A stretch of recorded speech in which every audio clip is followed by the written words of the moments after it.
Greetings and salutations, everybody, and welcome to another episode of the CanUK podcast. That's right, we're going 3 weeks in a row now. It's amazing, really. And joining me this week, once again, from across the pond, I haven't even announced myself yet. I am Lord X. And joining me from across the pond is Jester. Hello, boys and girls. And this week, debuting on the CanUK podcast from Frozen, Alberta, Canada, it's Big Boss. Greetings and salutations. Oh, wait, no, that's your line. Yes, your and line. you. I'll think of something better for next time. Very good. So, how's it going, guys? Oh, pretty solid. Mm-hmm. Good. So we have 3 people now for the podcast, so discussions should be a bit better. Mm-hmm. They were solid from before, from what I heard. No one wants to hear me talk. Oh, right. That may be an issue, all 3 of us talking at once. Oh, I'm sure people are used to it by now. Yeah, sure. We'll get used to it. Yeah. Alright, so we've got quite a few news stories coming up for today. Before we start that, though, Games of the Month thing that we did right at the beginning of the month. I was thinking about it, and maybe we should briefly talk about what's coming up this week and maybe what we're purchasing. All right. Yep. If I can begin. You can. Fantastic. Well, of course, obviously, with today being the 18th, tomorrow marks the 19th, which means Metal Gear Rising is coming out. And given my online identity of Big Boss, as you probably know, I am a very big Metal Gear Solid fan, so I've been eagerly awaiting this game for quite a while. Yeah, it does look good. I'll give it that. I played the demo and had fun with it. Yeah. I have not, very different. But I've been watching the videos. Yeah. I mean, it's pretty different compared to the other Metal Gear games. I guess that's why, it's not Metal Gear Solid, per se. Mm-hmm. But gameplay-wise, it was great. Looked amazing. Yeah, no doubt. Yeah. Well, it's interesting to note that this one's another one centering around Raiden rather than Solid Snake. Yes. But they've done themselves a favour this time when not having the trailer or any gameplay trailers suggest that it's actually going to be Solid Snake, and then it turns out not to be. Is that an allusion to Metal Gear Solid 2? Yeah. Yeah. Yeah, in this one, there's no ambiguity about behind who you're going to be playing as, which is kind of good, so Yeah. There'll be no surprises there. Mm-hmm. Mm-hmm. It'll be interesting to see how the story goes. Platinum Games is doing it, so I'm interested. I'm not too familiar with any of their other catalogs, so I can't say too much as to what I'm going to expect from them. Mm-hmm. The only other one I've played was Vanquished, and that was only a little bit, which is also coming out for free tomorrow on PlayStation Plus. Wow. So, way to go, Toby. But yeah, I gotta say, I'm interested. The only other game I can think about that they've done was that they did Bayonetta, didn't they? Ooh. That rings a bell, actually. Yeah. I think I never played that. You played that, didn't you? Yep. Yeah. I never played it. Was it any good? It's Devil May Cry with a female character, pretty much. So a lot of hack and slash. Yep. So promising for Raiden then. Yeah. Definitely. And the other game I can think of is the Wii U game that they did, Mad World, the black and white one.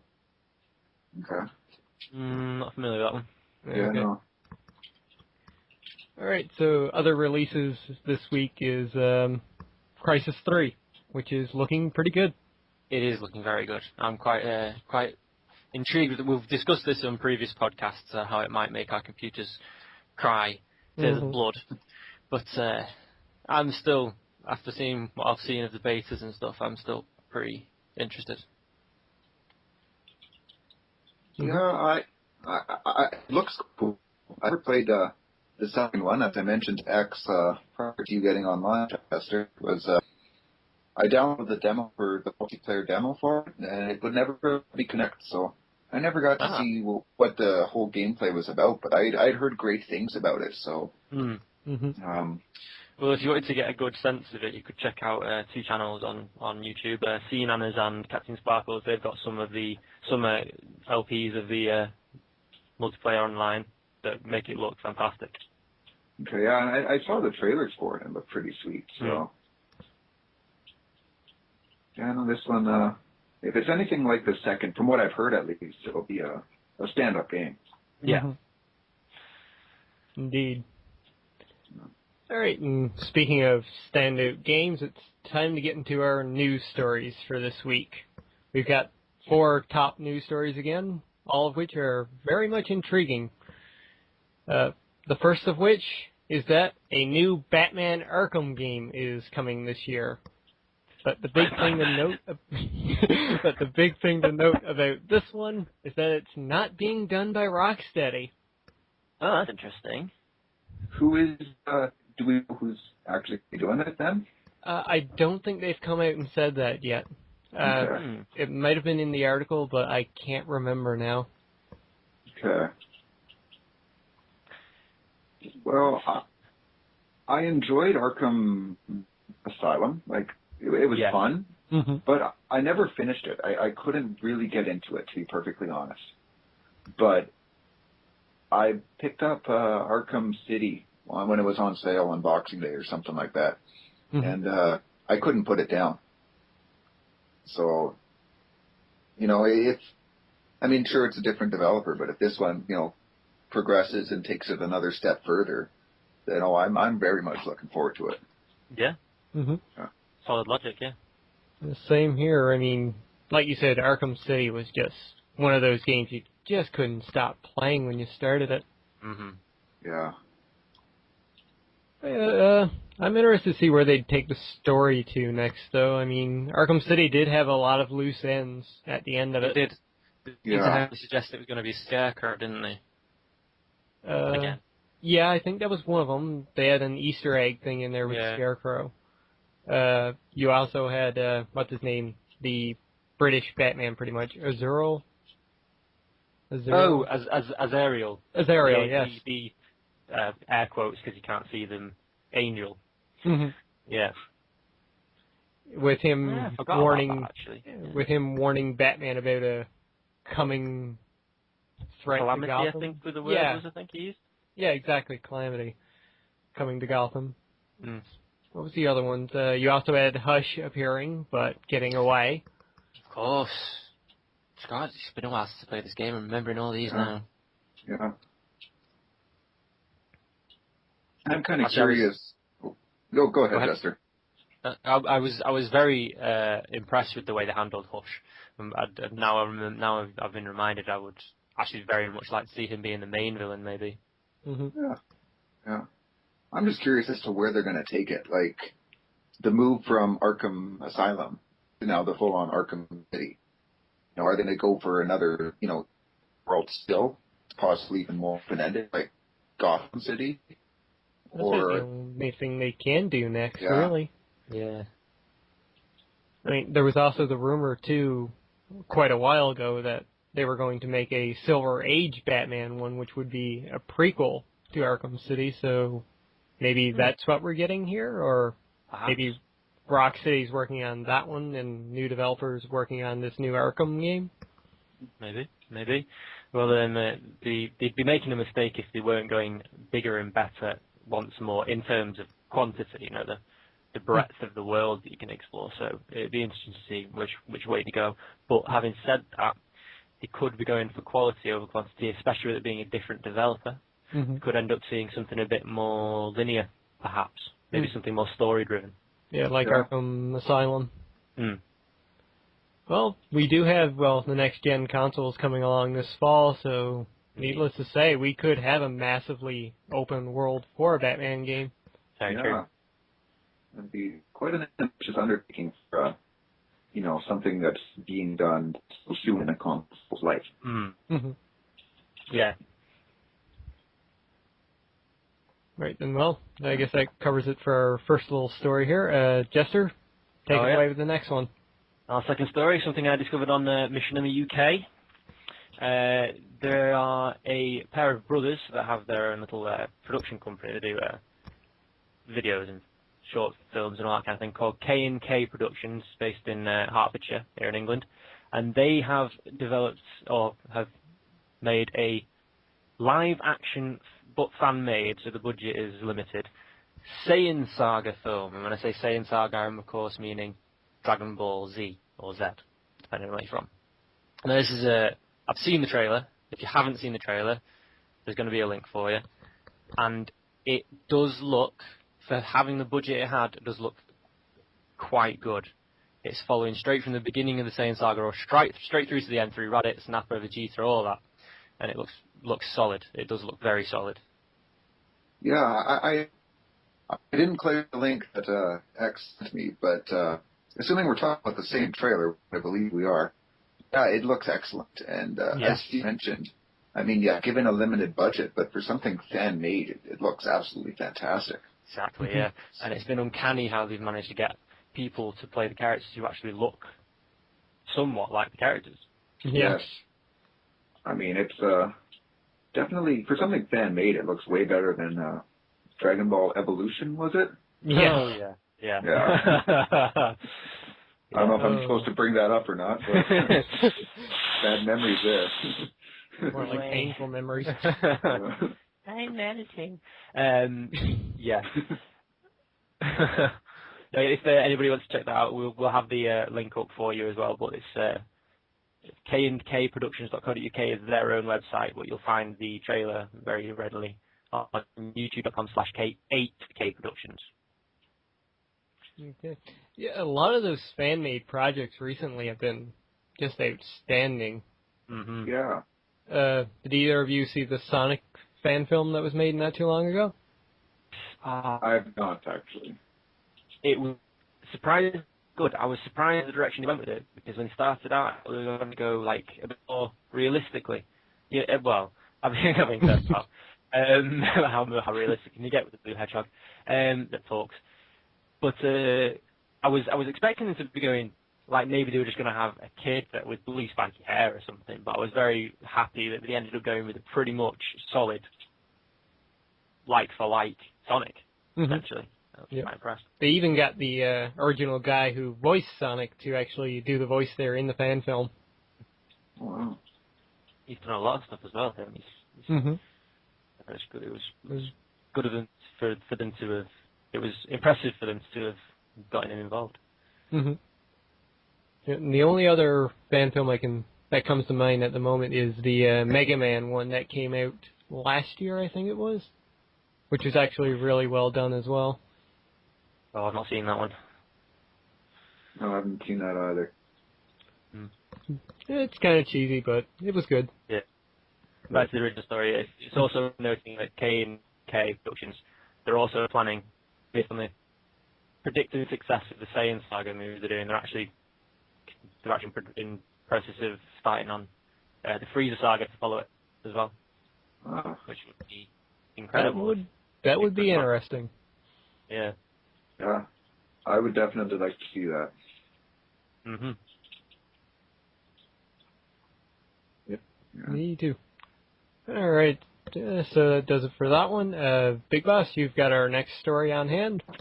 Alrighty then. Well, rumors and whatnot have circulated about an image of the prototype PlayStation 4 controller.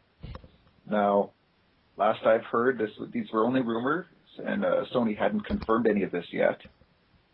And the key things about the controller, from what we could see from the picture, was that there's a touchpad between the D-pad buttons, where on a former DualShock controller, the start and select buttons are. There's also either a speaker or a microphone above the PlayStation button. And finally, this glowing section on top. So we're not sure what that could be. Maybe it has something to do with PlayStation Move. I don't know. Very intriguing at any rate. Yeah. ability. Some friend sent it to showed it to me on Facebook, and they all were commenting saying that it looks pretty ugly. And I got to be honest, I agree with them. Yeah, same. Well, this is a prototype after all. You know, exactly. And with that in mind, I mean, like, Sony has neither confirmed it. I mean, for all we know, this could be some guy on the internet who decided, hey, I'm going to start up some commotion. Yeah, get my favorite 5 minutes of fame. Oh, exactly. Plus, I mean, I'm sure you guys can remember what the original PlayStation 3 controller was supposed to look like. Yes. Looks like somebody made it from down under. Yeah, that god-awful boomerang idea. But did we ever see that when the PS3 launched? No. Thankfully, we didn't. No. So, yeah, this is a prototype, and I have a feeling that it'll change personally, but I don't know. Another thing I noted on the picture was that on the joysticks, rather than being convex, they were actually concave. Yes, finally. Resembling the Xbox 360. Yeah, I was going to say, yeah. Mm-hmm. So there have been various points where there's been complaints about that kind of thing, and slipping your thumbs off your controls doesn't quite happen as much as an Xbox 360, yeah. You know, I'll be perfectly honest. When I argue with my friends about, PlayStation versus Xbox, and of course, I'm the PlayStation gamer. They always argue all the time. Oh, don't your thumbs slip off the controllers? And I'm like, no. Like, what the hell are you doing for your thumbs to slide off a controller like that? Like, I'm sorry, I haven't had that problem, and I don't know. Like, I think my thumbs have to be like pretty greased up or something. That's the problem. Are you a sufferer of the sweaty hand syndrome then? Well, that's my hands. When I get sure, but that's more the palms than the tips of the fingers. So true. Very true. So I don't know. I've never had that problem. I'll go on record saying this. I love the design of the DualShock controller, and I think Sony would be stupid to do something different. Mm-hmm. Well, at least they're still keeping the basic design here. Yeah. They are going with this new controller. Yeah, and like that's for when we saw the prototype for the Boomerang way back in 2005 or whatever it was. I thought, it was stupid because, I mean, the PS1 controller, when they added the joysticks and analog control, that was brilliant. And then that stuck for the PS2. Mm-hmm. And now, you know what, we saw that for the PS3. And I'm all for moving forward with innovation. Adding in move compatibility with the controller, go ahead, by all means. Mm-hmm. But let's keep the same design, like, you look at the Nintendo. Don't fix it. Yeah, exactly. You look at the Nintendo and how they've changed controllers. You look at... same goes for Xbox even. But Sony had a very practical design right from the beginning. And like you said, if it's not broke, don't fix it. And it's definitely not broke, I think. Yeah. That's just my 2 cents on the matter. Yeah. Mm-hmm. I do find it interesting that they've decided to put the touchpad on the front rather than the back, because there's talk of them doing that like the Vita, was it? Mm-hmm. Yeah. Well, it's probably just a design issue, maybe. Yeah. No, I like that little touchpad on the front, though. It could provide for some unique gameplay. Yeah. They're not going as far as Nintendo did with it, thank God. Yeah, I don't really want to play PS3, or PS4 in this case, with my PlayStation Vita, so to speak. Mm-hmm. Yeah. That point. Mm-hmm. And, well, there you go. If Sony wants to do something like Nintendo, they have the Vita right there that can just connect with the PlayStation 4. Yeah, absolutely. I mean, we're still pretty early in the Vita's lifespan, so they could definitely get a lot of use out of it. Yeah, exactly. It could be actually the thing that makes people buy Vitas. Hey, that's the plan all along. I think we've stumbled on a conspiracy there, boys. I do love a conspiracy theory.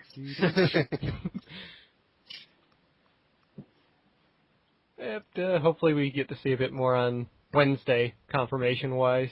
That's something I was going to say. Yeah, that's probably why they've not confirmed anything on this one. They're probably going to be waiting until that, yeah. Mm-hmm. No point in setting off fireworks early. Indeed. Well, they've kind of got something out of the way, too, last night. I never included it here in the... Well, part of it's in the notes. We'll get to it later. Never mind. Vita news, later. Dang it, actually. You're such a tease. All right, so our last big news story, which came out yesterday on the 17th, Bungie finally revealed some new details on their next game. Ah, yes. Which is Destiny, which for the first time they are going multi-platform. Indeed they are. The game itself does look beautiful. They never really showed any concrete gameplay, which was disappointing. Plenty of concept art in that. But they did... That is a bit of a shame, because we've had a lot of the concept art from the leak not so long ago. Yeah, exactly. Disappointing that we've not had a little bit more. Mm-hmm.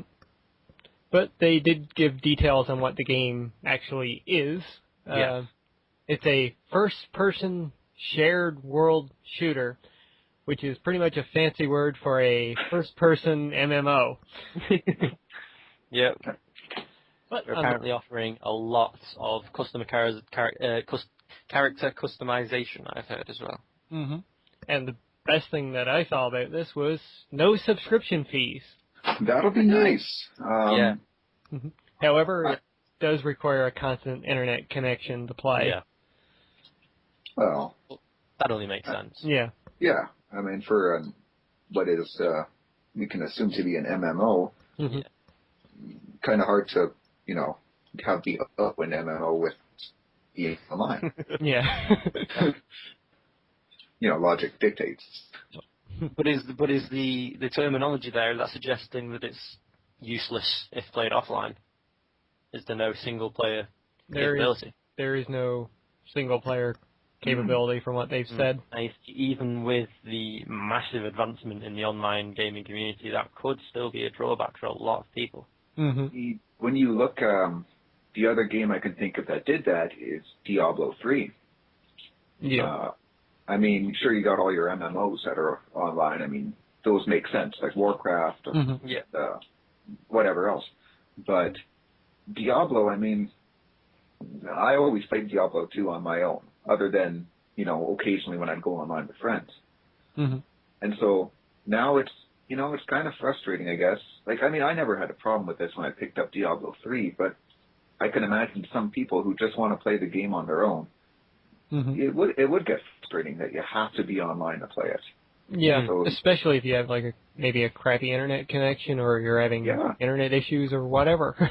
Or I still remember when Diablo 3 launched. I mean, that was long enough to download the game, and then all the stupid server problems, because, of course, on launch day, everybody's going online at once, and Blizzard couldn't anticipate what that was going to do. So I don't think even after I got the game installed, I don't think I got to play for another 4 hours because they were having all these server problems.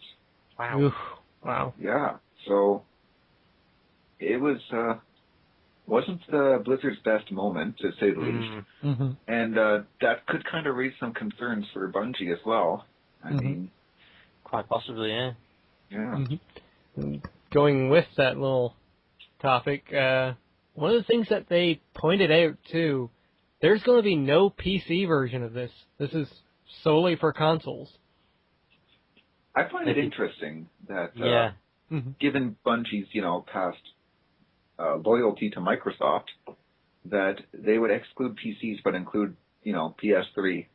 Mm-hmm. And future platforms. And the future platforms, yeah. Mm-hmm. Yeah. I'm complaining. Oh, well, yeah. Most gamers are going to get it on a 360 or PS3 anyway, so. Mm-hmm. But it's an odd move, that one, because you're looking at your PC versions of anything, especially a game like this. You're getting a lot of revenue from almost immediate DLC. Mm-hmm. Most easily ported to PC, so it's a very bold and it's a very interesting move.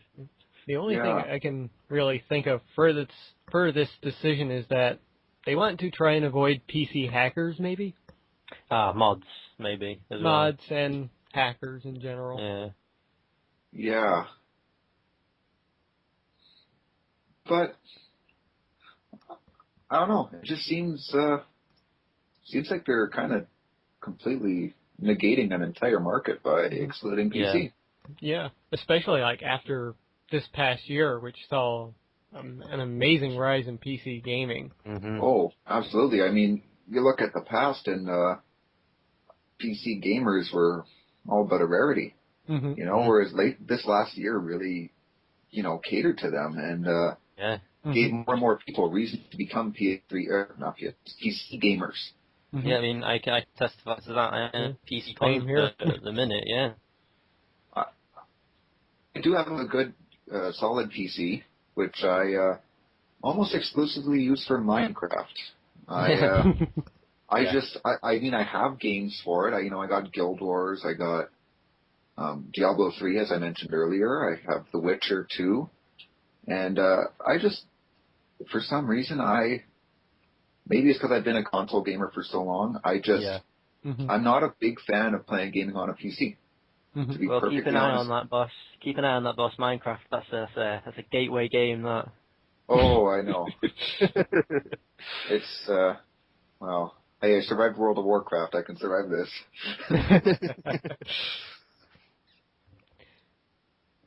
Yeah, it is surprising that they really didn't go with a PC version. Yeah. But did you get immediate nerd points of getting our own spaceships? Yes. Yeah. Any that allows you to travel world to world like that. Mm-hmm. Like I'm assuming we can. I haven't really read into it, but they have said, that you can travel to every planet in our solar system. That seems to be the tagline for the minute. Yeah, whether they expand on that, maybe. So get ready, we're going to Uranus. Yeah. I'm going to avoid all the jokes there. Yeah. Must avoid the bait.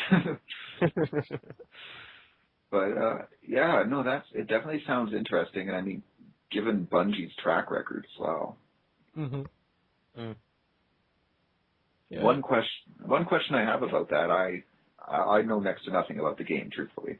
When they say it's going to be on multiple platforms, will it be cross-platform, perhaps? I would doubt that. I highly doubt it, yeah. Okay. Yeah. I would say, like, PS3 players can maybe play with PlayStation 4 players and 360, 720 Their players. respective networks, I'd Yeah. imagine, fair enough. Okay. But they have too many integral differences in their separate networks for it to... Yeah. And even if it could... Well, it can, but it wouldn't make sense. Yeah, you're sort of pissing on like, I'm paying for my subscription, or I'm not paying for my subscription, or I'm paying this much, so on and so forth. Mm-hmm. Yeah. Yeah. Because, I mean, I think we can all agree that the next PlayStation 4 is going to have the exact same PSN that we're dealing with right now. I hope so. Yeah. Because there's no way Sony's going to set up an entirely new network. Same thing with Xbox. Yeah. I mean, PlayStation Network has, in my opinion, been fantastic, save for, the big hacking that happened, but... Yeah. Dark April, yeah. Yeah. I've had no problems with the network, and I think that, it's solid, so PlayStation should keep that the way it is and just work on the new console. Indeed. Totally agree with you. The last little thing here about Destiny is the setting that they've gone with. Once again, we're in a post-apocalyptic Earth, but it's not from a nuclear fallout. It's after humans getting to a breaking point, I think they said. Pretty much with aliens attacking, and they get saved by this thing known as the Traveler, which is this massive, almost Death Star-like structure hovering above the Earth right now. You see that intrigues me because I'm seeing a striking similarity. I've seen the concept art of this striking similarity of that with the Didact's ship in Halo 4. Anybody else notice that? In terms of the image, or the big orb? It's basically a big orb, big silver orb. Okay. I did play Halo 4, but for some reason I can't recall what it looks like. There's the part near the beginning. You've just woken up the Didact. Spoilers, and he is scanning everything with his big silver orb, and he goes off to find infinity. Okay. I think I'm remembering this correctly. But the concepts some of the concept art I've seen is, I think it's the Traveller that this is the image of, because X, you've described pretty much the same thing. Mm-hmm. It's just another big silver orb. Mm-hmm. Death Star looking thing. It's not a criticism, it's just a very interesting coincidence, if nothing else. Yeah. Maybe silver orbs are in this year, I don't know. Well, I guess there's going to be some, similarities. It is the same developer. There's another space shooter. Sci-fi as well, really. Yeah. Yeah. I mean, how many giant silver orbs are in all of sci-fi? Yeah, at that point. But, it could be interesting if, there's, in Destiny we see some allusion, so to speak, to the Halo games. Mm-hmm. True. I think that actually has been hinted at some varying points, but that might have just been more nerds being hopeful, perhaps. Yeah. Well, we can only hope. Mm-hmm. We are nerds, after all. Yep. Exactly. Well, sidetracked. we shall follow pace with the nerd herd. Mm-hmm. And, we'll find out anyway in 2014, because apparently the game is not releasing this year. Yeah, that doesn't surprise me, to be fair. Mm-hmm. Not that I mind. Yeah. We have enough this year coming our way, and Exactly, yeah. True enough. I'd rather they take their time and make a very solid game than rush it out and have a mediocre one. Mm-hmm. Besides, everybody's going to be playing GTA 5 for the last 4 months of the year. Oh, yeah. Okay, well, that does it for our top news stories. Then we're going to move into our sub ones, which, are provided maybe the same length of discussions anyway. Yes. Okay, well, with the first one here, we've got 2 more characters revealed for Injustice: Gods Among Us. Indeed. Those being Shazam and Aquaman. Ah, yes. Aquaman. Well, Shazam we've seen before in, was it DC versus Mortal Kombat, was it? Yep. Yes, Shazam he was. featured in that, and he was a fairly decent character to control. And we all know the story with Aquaman. But to be fair, having seen the trailer, they have approached him in a very interesting way. Mm-hmm. And as for Aquaman, it's about time you got some spotlight on him. Yeah, nothing wrong with the character. He's just become a butt of every joke. Mm-hmm. Yes. Just particular assets. Yeah. Pardon the pun, but I hope they can do him justice. Ooh. Yeah. No, to be fair, the trailer is. Have either of you seen the trailer? Full length? Yep. Oh, yeah. Yep. I have not, I'll be honest. Well, for your benefit then, boss, and anybody else in the audience, they've concentrated on how he's basically leading Atlantis in an invasion, it seems to be. Mm-hmm. I think, obviously, all the characters are being approached from a very dark standpoint anyway, but the way they've particularly approached Aquaman plays to his strengths that you don't usually see from him being a good guy, which I think was a very clever thing to do. Yeah. Yeah, because he is a king, after all, and he has a full army behind him. Exactly, yeah. And they're not just an army of fish, no. Not just clownfish and goldfish and all that kind of thing. Actual people, kind of. Atlanteans. But yeah, the whole game in general is just looking so good so far. Indeed. I'm still a little apprehensive. Mm-hmm. I mean, it looks excellent, and the concept behind it I love. But I do enjoy the Mortal Kombat franchise, Yes. but I've always had issues with the gameplay. I've always felt it feels choppy compared to other fighters. True. Yeah, It's a more stiff fighter, if anything. It really is, and especially of recent generations of the game. yeah, and I had hoped that the last Mortal Kombat released would kind of become slightly more fluid, but that wasn't the case. It's not just, I mean, I still enjoyed the game for sure, but I don't enjoy it as much as I enjoy other fighters, like Dead or Alive 5, for example. But that's for no, I mean, I'm apprehensive as to how the gameplay will be in this one. Though, given the fact that they have Deathstroke and Green Arrow, my two favorite DC characters, I probably will be picking this up at some point. Mm-hmm. Yeah. If not at launch. Catwoman and Harley.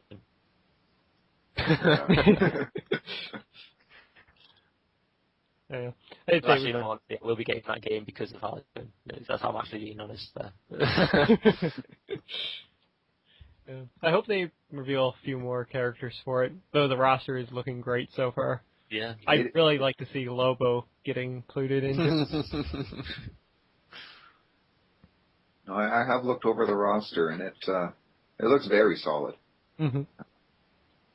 Indeed. Yeah. Okay. All right, Jester, you want to take away our next story? Sub-story number 2. This is particularly for UK audiences, or particularly nerdy American audiences. The next Doctor Who special, featuring the 11th Doctor, isn't he, Matt Smith? Yes, he is. Yeah, the next special coming, they've opted to go 3D. Now you can see, you can search Doctor Who 3D special for a more comprehensive news report on this, but the details are as follows. This is going to be a 60-minute special episode, say as usual, and obviously it's going to be in 3D, but allow those without 3D TVs to enjoy the experience. It's going to be shown in theatres as well, in cinemas. Full shebang. Now, we've got a lot of fans that are also actually complaining, wondering why they didn't just use that same expense to just make a longer feature, because there's so many people, especially over here, I don't know if it's the same for you guys over there, always constantly wonder why don't they just make another film, a film that was better than the last one. And, but no, they've opted for 3D, and there's mixed reviews. I personally would have probably preferred a feature-length episode, but that's only because I'm biased because I can't see 3D. However, I do not blame them for going 3D option. So there's always that. Yeah, I agree with Jester here. I'm not exactly stoked for it I love Doctor Who, but I'm not exactly stoked for it in 3D. I've never been a fan of 3D movies, and as much as I do love Doctor Who, I can't see this being some sort of groundbreaking 3D experience. Yeah. I don't have a 3D TV, so I won't be able to enjoy it, and I hate going to the theaters and having to put on the stupid glasses over top of regular glasses. Well, there's actually something that should be noted there. It's not actually been confirmed if it will be shown in theatres stateside. Yeah, so that's been confirmed for British audiences, yeah. Yeah, that's my other issue is I want to see it. And if it were just, like you had mentioned, if it were just a more feature-length special or something, then, we'd get it over here just like we got the Christmas special. Exactly, yeah. But, now there's that whole ordeal of if we'll even see it at all in North America. Especially not in its full form, at least, anyway, yeah. Yeah. I would say we'll get it in some form, at least. I hope so. If not, there's always the internet. We can find it there. Yeah. Oh, yeah, because YouTube offers 3D videos, don't they? If you have your basic 3D kind of thing. Still, you guys will be enjoying that a lot more than me. I am actually physically impossible for me to see 3D, so I'm just wasted on me. Well, it's not entirely a bad thing. I mean, most 3D movies are not that great. Yeah, for the most part, they're very much just gimmicky. Yeah. Yeah. Last one I can remember that was actually good was the Avengers, anyway. They did a nice job of the 3D conversion. I didn't see the Avengers in 3D. I tend to try to avoid all superhero movies in 3D. I did see the new Resident Evil. I saw that in IMAX 3D, and despite the fact that the movie wasn't particularly amazing, I do like the 3D in the Resident Evil movies. For some reason, I find they handle it really well. Yeah, they did. The last one and the one beforehand was really nice in 3D. Yeah. I suppose the Resident Evil film series probably benefit from the fact that as films, they're not amazing films. I love them, but they're not, they're not blockbusters as such. No. So they probably, the 3D, even if it were gimmicky, at that point, can only really be an improvement anyway. Mm-hmm. Yeah, I think the big thing... It knows what it is and it caters to it. Mm-hmm. exactly. I think the big thing was that they used the same cameras they used for Avatar, if I remember correctly. Yes, I heard that as well. I remember the previous Resident Evil movie was. I can't remember what that one was called, but I know, that one was shot using the same technology as James Cameron used for Avatar. Mm-hmm. Yeah, going back, Doctor Who 3D special. It'll be interesting to see what they do. It'll be very interesting. I don't think that an actual particular story has been confirmed yet either, but doubtless it probably involves the Daleks in one form or another. Mm-hmm. I'll be happy with Daleks, Weeping Angels, or even the Silence. So. Oh yeah, true, very true. Mm-hmm. My two favourite ones you just mentioned there, the Silence and Weeping Angels. Fantastic. The Silence was a fantastic new villain that was introduced there. Yes. Really creepy. Just the concept of them is just downright frightening. Having said that, putting those two in a corner together, that's an insanely very interesting pairing, actually. Yes. One can't see and one can't see. Yeah. We already had the privilege of seeing a fight between the Daleks and the Cybermen. Yeah. So I think it would be particularly interesting to see how a battle between the Silence and the Weeping Angels would go. Yeah, of course. I have a feeling that's not going to be the plot of the movie, but it's be hopeful though. my nerdy heart.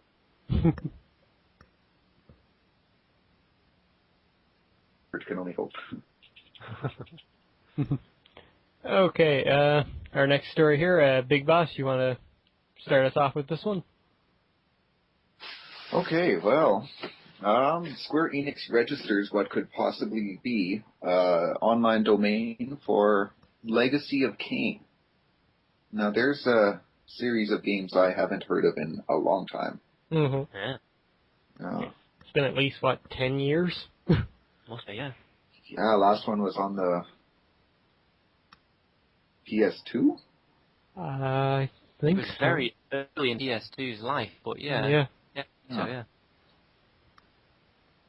I never actually played the Legacy of Kain games, so I don't know much about this, but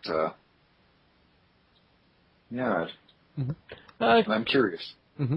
I played the original Soul Reaver. I thought it was an amazing game back then. Of their time, they were fantastic games. Mm-hmm. Well, I find this a bit interesting that this news popped out now because I think it was early last month, the Legacy of Kain games actually came on Steam. Oh, really? Mm-hmm. Oh. I'll be looking for them then. Mm-hmm. Well, I know they've been on the PSN for a while. Mm-hmm. The PlayStation 1 games, at least. And I've been plotting to pick them up so I can actually play through them, but just haven't gotten around to it yet. Well, I'd recommend Soul Reaver anyway. Yeah. Yeah. Of my memory, I think that was the one I enjoyed the most as well. Yeah. Mm-hmm. They were nice, dark-themed games. Mm-hmm. That's not something you see too often from Square Enix. No. Yeah. Well, back when they were made, it was IDOS. So. Oh, yes. So it'll be interesting to see how Square Enix approaches it then. Mm-hmm. But having said that, would we have ever expected the first Wii U release to be a zombie game? So everyone's going out of the comfort zones recently. Mm-hmm. Definitely, yeah. Okay, our next little story here is something that's been rumored for a long time and has broken many people's hearts at different times, including my own, for not getting a release date. And that's a rumor that The Last Guardian could be a PlayStation 4 launch title. Wow. God, I hope so. Yeah, I mean, when it was first announced for the PS3, however long ago that was, it looked like a fantastic game. Mm-hmm. And it was really disappointing to hear that it was canceled or inevitably postponed or whatever it was. Mm-hmm. Yeah, So, them losing developers and staff and whatnot. yeah. But having said that, hearing that it's being now developed for the PS4 could be a soothing balm in that we could be expecting a lot more from it. Mm-hmm. Exactly. Well, you never know. It might be like a discounted title for the PlayStation 4, maybe? Like a $30 title? Yeah, like an arcade release or, or whatever, like PlayStation Network style game. Mm-hmm. Because, I mean, look at Journey and how well that's been doing as a PSN release. Well, if you want an example of a good PSN games, look at Walking Dead. Exactly. Mm-hmm. I mean, there's, there's your fantastic download-only games. And I think lately, we've really been seeing a lot of non-disc-based games that are just brilliant. Mm-hmm. Yes. I mean, every award show for 2012 has given out Game of the Year for either Journey or The Walking Dead. Exactly, yeah. So many people were expecting Halo 4 to live up to its predecessors, but, just couldn't compete with the Walking Dead and Journey for whatever reason. Well, the reasons are obvious, but there you go. No, it's true. Yeah. I mean, and it wasn't that it was a bad year for games. I mean, they had top competition, right? Mm-hmm. And yet they were still able to come out on top. So that goes to show just how impressive, these little virtual, titles can be. Yeah. Especially when you consider, the fact that it's a lower price too. Mm-hmm. That's always an added bonus in my books. Yeah. Yeah. I just look at like the amount of developers working on the titles. Journey had, I think, less than 20 people. And then you look at other games that were competing against it, like Mass Effect and Assassin's Creed, and like you said, Halo 4, who had like hundreds of people working on them. Oh, yeah. Sign of the times. Mm-hmm. Yep. Guard. Indeed. People are finally starting to appreciate the smaller works, and those smaller works are actually giving us something new and exciting, really. Yeah. I mean, with those types of developers, I mean, they kind of have to push the mold. Mm-hmm. I mean, when you think about it, like, let's just look at first-person shooters. A little indie company, chances are, they make a first-person shooter. It's not going to compete with Call of Duty or Halo or Killzone. But if they do something different, like the way The Walking Dead did, instead of just making a regular third-person zombie shooting action game, they make something completely different and focus a lot more on just the story as well. Yeah, and that's where they really did the best part of it. As well, yeah. And I think that's the challenge that those indie game companies face. People making Journey and stuff. They can't just do a conventional game because chances are, they're going to lose to the titans of the gaming industry. Mm-hmm. But for them to break the against the mold of that, it really allows them to stand out and establish themselves. Mm-hmm. Yeah. For The Walking Dead, there was a nice little quote that came out from somebody. I can't remember from which website it was from now. It might have been a editor on IGN, but he was mentioning how The Walking Dead was a game which was a point-and-click adventure. It starred a African-American male hero. It was a story where most characters ended up dead, and you had it was released episodically, and it won Game of the Year. I mean, yeah, it's just amazing how far we've come now. It's true. Okay, going with the PlayStation 4 news, Big Boss, you want to take away our next one? Sure. Apparently there's says WSJ report. Wall Street Journal. Wall Street Journal. Yes, I'm totally familiar with all that stuff. Apparently the 4, or whatever the next generation of PlayStation will be called, will stream PS3 games.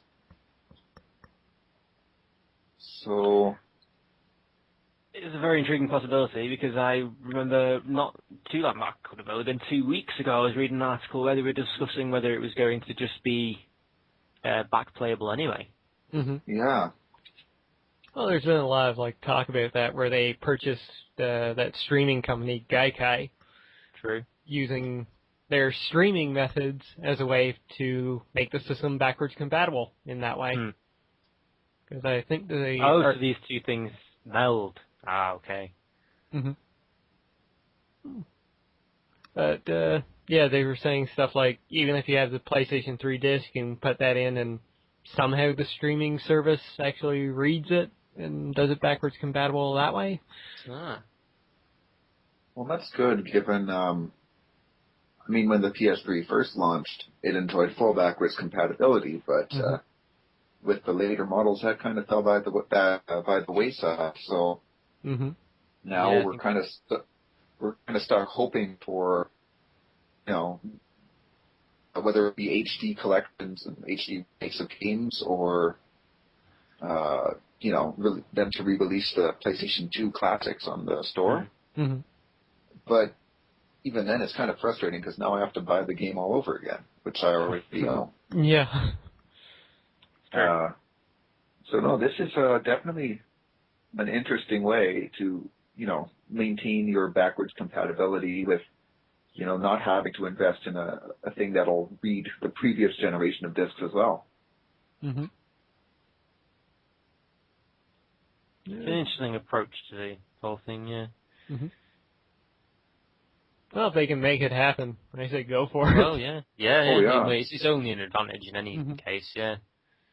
It's whether it works, though, because I remember when the PS3 first came out and it was backwards compatible, that seemed to be, the chatter seems to suggest, that was a big cause of why a lot of the earlier PS3 models suffered crashes quite frequently. On that note, I bought a PS3, I think, a couple months after launch. So, I paid the whole $700 for the thing. Oh, yeah. And, I use it for backwards compatibility all the time. And, just about a year and a half ago, the disc reader died on it. Ooh. Yeah. So the machine works fine. I can, use it to download games off the PSN and play those. But I can't play any, I can't put in a disc. It won't read CDs, it won't read DVDs, no. It won't read Blu-rays, PS1, 2, or 3 games. Yeah. When I bought my PS3 not long after launch as well, that was the exact same thing that happened to me. It was the disc reader that went. Yeah. I couldn't bring myself to throw the thing away because, it still works, so. Oh, yeah. It still has some functionality, and I did hear that apparently having it read the PS2 discs would damage the disc reader. Yeah. That turned out to be the case for me, at least. I had mine for about, I want to say, 3 or 4 months before my disc reader finally went kaput. And when I phoned them up to get it on warranty and replacing all kind of stuff, the company line was that PS2 games were screwing up the current model of disc reader, so I just ended up with a new model. Yeah, I was well past the warranty, so I had to go buy myself a brand new PlayStation. Did you try contacting Sony about it beforehand? Oh, I did, but they said, I bought the thing in early 2007. I think this happened in 2011. So I think they had a 2-year warranty or something like that. They're like, no, there's nothing. You're going to have to buy a new one. Oh, okay. Reluctantly, there's not much I can say about that. So, Yeah, so no, if they manage to stream the games like that, I think that's pretty solid. Another thing I heard about, actually, coming back to the disc reader, was one of the also reasons why they decided to get rid of that backwards compatibility was because that was part of the reason that the PS3s cost as much as they did initially. Yeah, I heard about that too. So maybe this is another way to make the PS4 slightly more cost efficient. Perhaps. Yeah. While still maintaining backwards compatibility. Yeah. Yeah, in another sense, yeah. Okay, then. Jester, you've got our next story, which is kind of depressing news. Yeah, so depressing that I don't even want to say it out loud. Unfortunately, The Last of Us has had a delay in release. No. Yeah, such bad news. Well, luckily it's not a massive delay. It's not a delay along the same scale of GTA 5, say. It's being pushed from it was being pushed from was it a May release, was it? Yep. May 7th, Yep, yeah. May 7th. It's being pushed to June the 14th. A little over a month. January, February, March, April. Yeah, a little over a month. And just have to make sure that I've made that mistake twice before. Yes, June comes after May. Yes, a little over a month of delay, but at least it's only a little over a month. So it's not bad news, but not terrible news for a game that is set to be absolutely amazing. Oh, given Naughty Dog's track record. Oh, hell yeah. Oh, it's going to be fantastic. And, you know, I don't care. Like, yeah, sure, maybe I'm a little disappointed I'm not going to get to play it right away, but... But hey, now you get the whole summer, too. Yeah, you know, and I actually, it's kind of nice because, I'm in spring term courses in May, so I think I write my exam right before it comes out, so I can not have school when there's The Last of Us, and I can not be distracted by it. But go on. Okay, yeah. That talk aside, I mean, I'd rather wait and let them, fix any bugs that the game has. And exactly, yeah. That's a fair point. Have you guys seen the latest gameplay trailer with the clickers? I have not. I don't think so. Well, you're in for a treat. The clickers are what they're calling the bad guys, not in sense of... The original trailer had the other survivors who were the bad guys. Okay, so you're talking about like the zombie-ish creature things?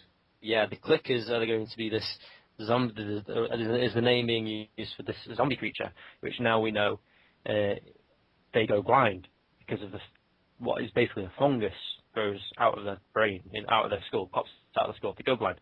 And they work on sounds, they make clicking noises, kind of like how a bat uses sonar, and it's eerie, it's actually full-on eerie. It kind of sounds like the girl from The Grudge. It's a little bit more insecty. Yeah, but it's a little bit more insecty. They're not just copied the whole thing. It's almost like that weird clicking noise that the Silent makes. Yes, actually, yeah. Yeah. Very good point.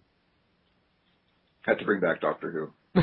Yeah. that little bit of talk wasn't enough. Of course, I had to tie it back. But no, it's set to be an amazing game, and you get to use their ability to only be stimulated by sound to your advantage. Well, using distractions and all that kind of thing. There's a stealth element involved. It's very good. There's only one con I can really see about this release date, though, and it's falling within the week of E3, if I remember correctly.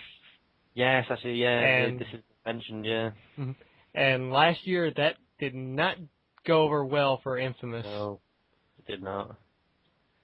But I think it's releasing shortly after E3, because E3 is the 11th to the 13th, I think. Oh, okay. I may have heard wrong. So it is releasing after E3 is wrapped up, but still, it's within the same time period. It's true. So I don't think it's going to suffer too much because it's had an amazing build-up towards it. It's had a steady release of information, so there's never been a period where you're thinking, what's happened to this game? Kind of thing. What is this still about? That kind of thing. So I personally would be surprised if it suffered too much for this. Yeah, it has more hype than what Infamous 2 had anyway. Yeah.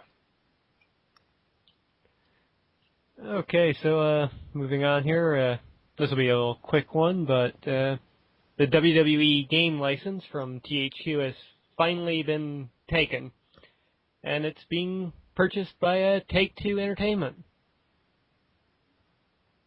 company I'm not familiar with. Sorry, me neither. They've done NBA 2K3, I think, 2K13. They do that series. Sports games. I do remember watching the video that you linked me to, X, saying that it's quite possible we could see the WWE games being released under the 2K series title.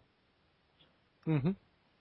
Oh, well, that's fine by me. If they keep... Well, they still have the same developer doing it, I believe, Ukes Publishing, so I would imagine we'll expect the same kind of deal from them, so I'm kind of happy. Take-Two is a good company to go to. They know their sports games. Yeah. Is wrestling a sport? I'm sorry. Yeah, I can't get into never played into WWE games, and I just recently started watching wrestling, so I don't have too much opinion on this whole matter. Well, I've played most of the WWE games. 13 was fantastic. It was a great simulator. Okay, that's enough about wrestling, I guess. Alright, so, Big Boss, you want to take our next story? Certainly. Just because Studio Avalanche is hinting at some upcoming projects, and it shares a teaser image with us as well. Indeed. Yeah. Which I believe X will share with you in the video. Mm-hmm. Yep. Which, hopefully that image is, of course, Just Cause 3, we can hope. Yeah. It does seem to be very similar, very Just Cause-esque. Mm-hmm. Yeah. I mean, well, you see what appears to be a desert, and him driving what appears to be some sort of motorbike. Mm-hmm. Yeah, it looks like a motorbike, maybe with a side carriage. Yeah. But most notable that I'm noticing is the gear on his back and what looks to be a hook claw-like gizmo in or on his hand. Mm-hmm. Yeah. So that could be interesting. I never really got into the Just Cause games.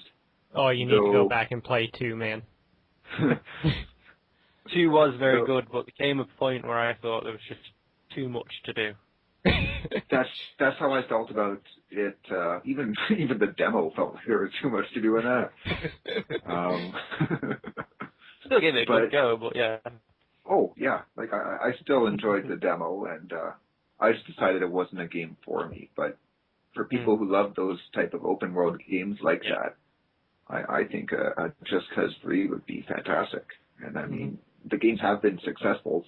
2 was, or the first one was, and the second was. So it only makes sense to continue the series. Mm-hmm. Yeah, this is coming out on like the next Xbox and PlayStation 4. The map is going to be extremely massive if it's anything compared to 2.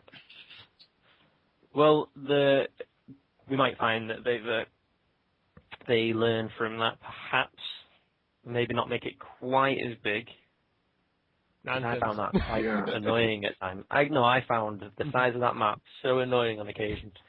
Even in a fighter jet thing, it still took me 10 minutes just to get to one place. Yep. Yeah. Get from one side of the map to the other. Mm-hmm.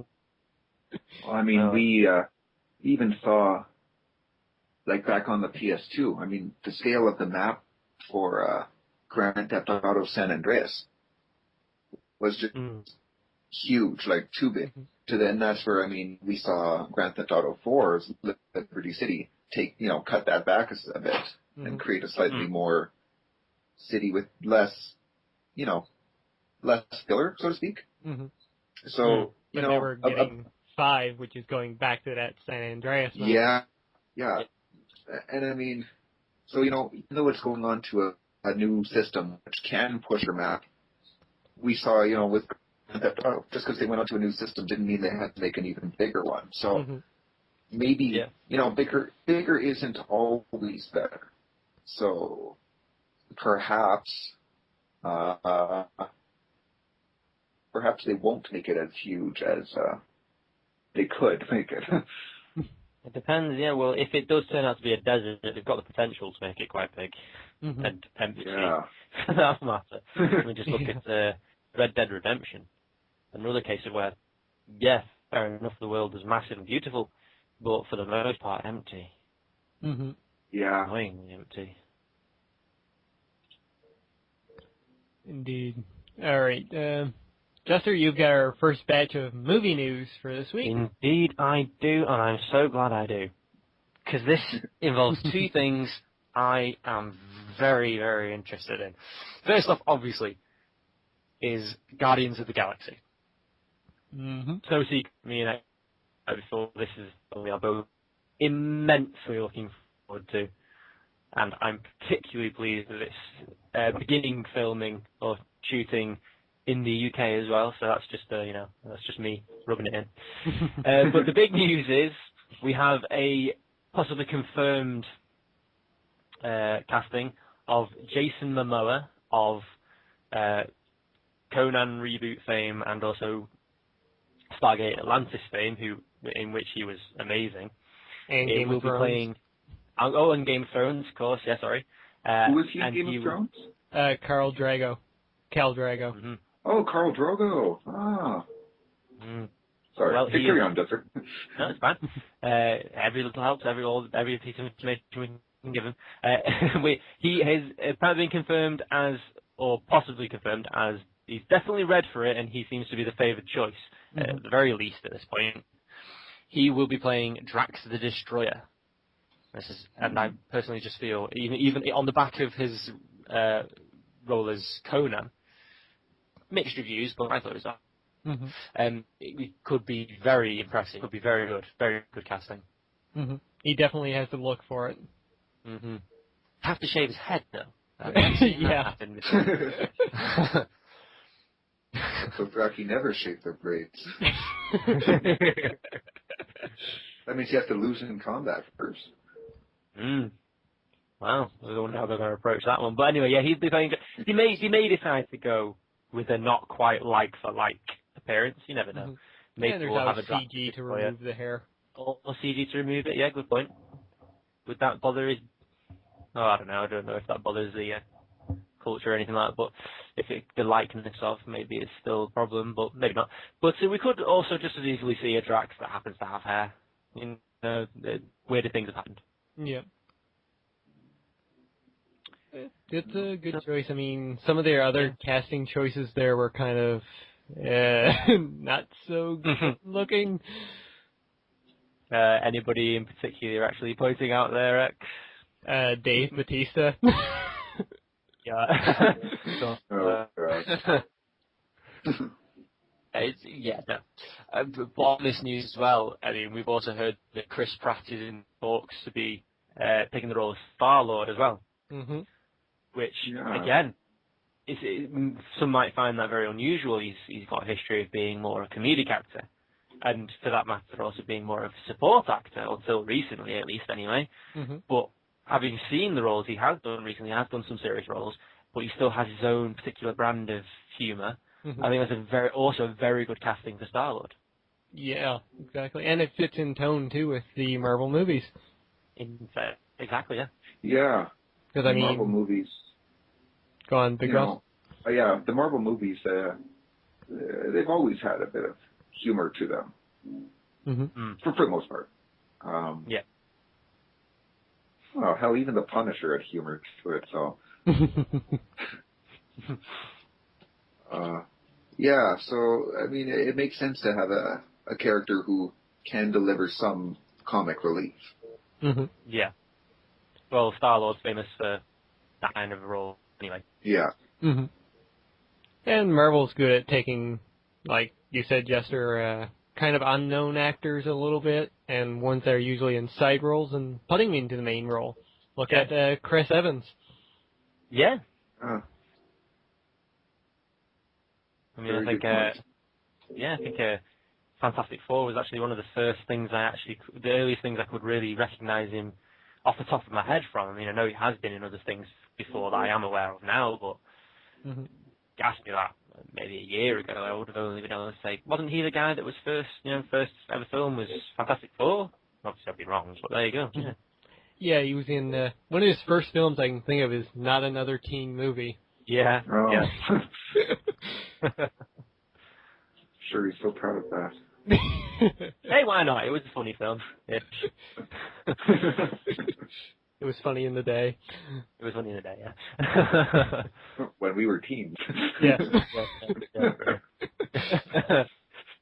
But no, this is fantastic news at any rate. Both Jason Momoa as Drax the Destroyer and Chris Star-Lord, and there's also possibly hints of Jim Carrey, and who was the other one? Adam Sandler.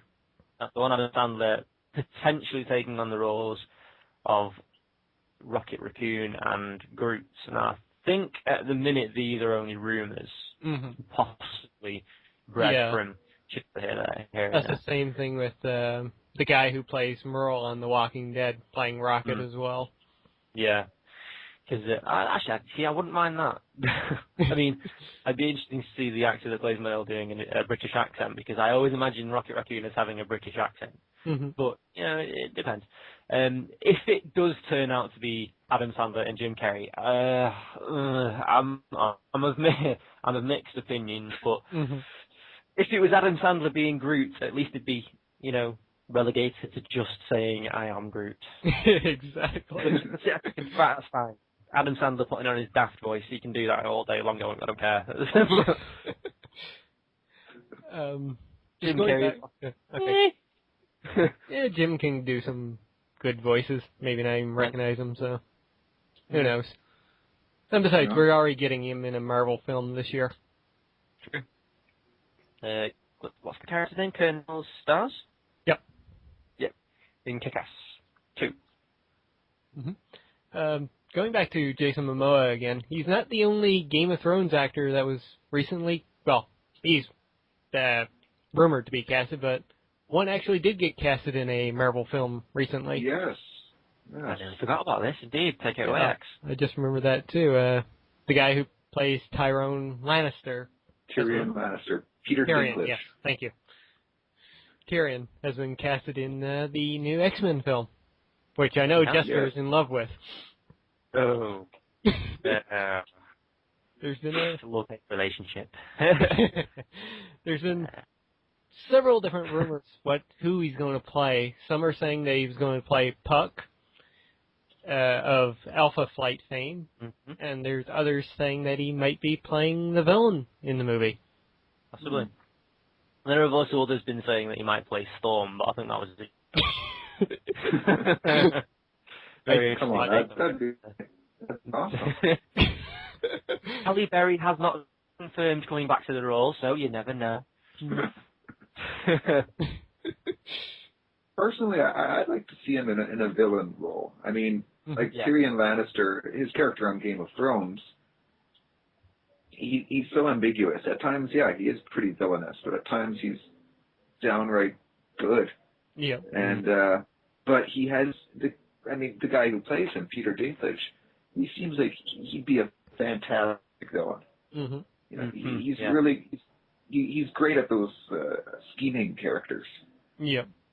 So yeah, there's some saying that he could be playing like an all CG villain, which he'd be lending his voice to, which could be either Mr. Sinister or maybe even Apocalypse.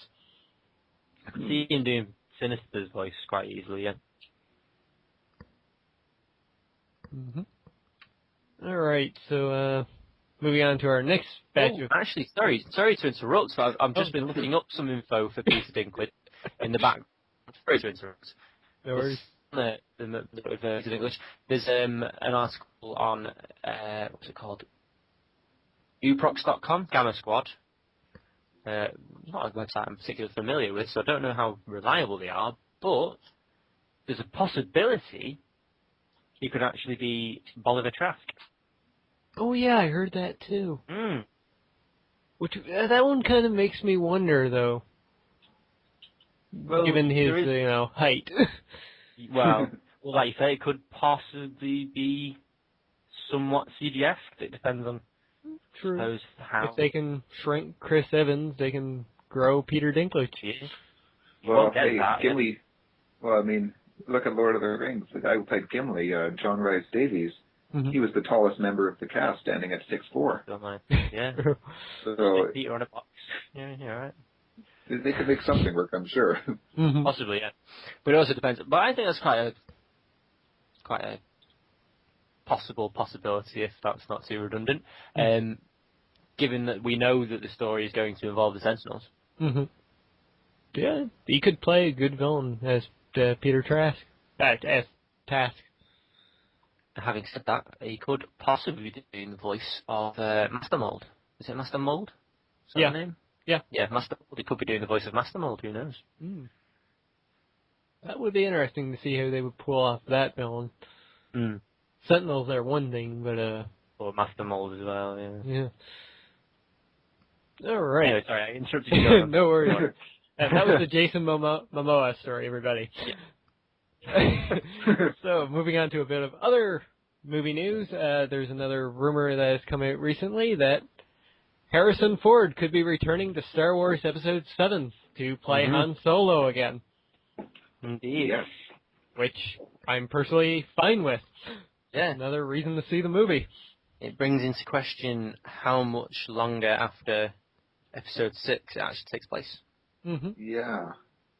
And I mean, you look at Harrison Ford as an actor, and I mean, he was good. I liked him in Indiana Jones, the new one, because the thing I liked about that is that they didn't try to make him, as young as he was. Yeah. They took the approach that Indiana is now older.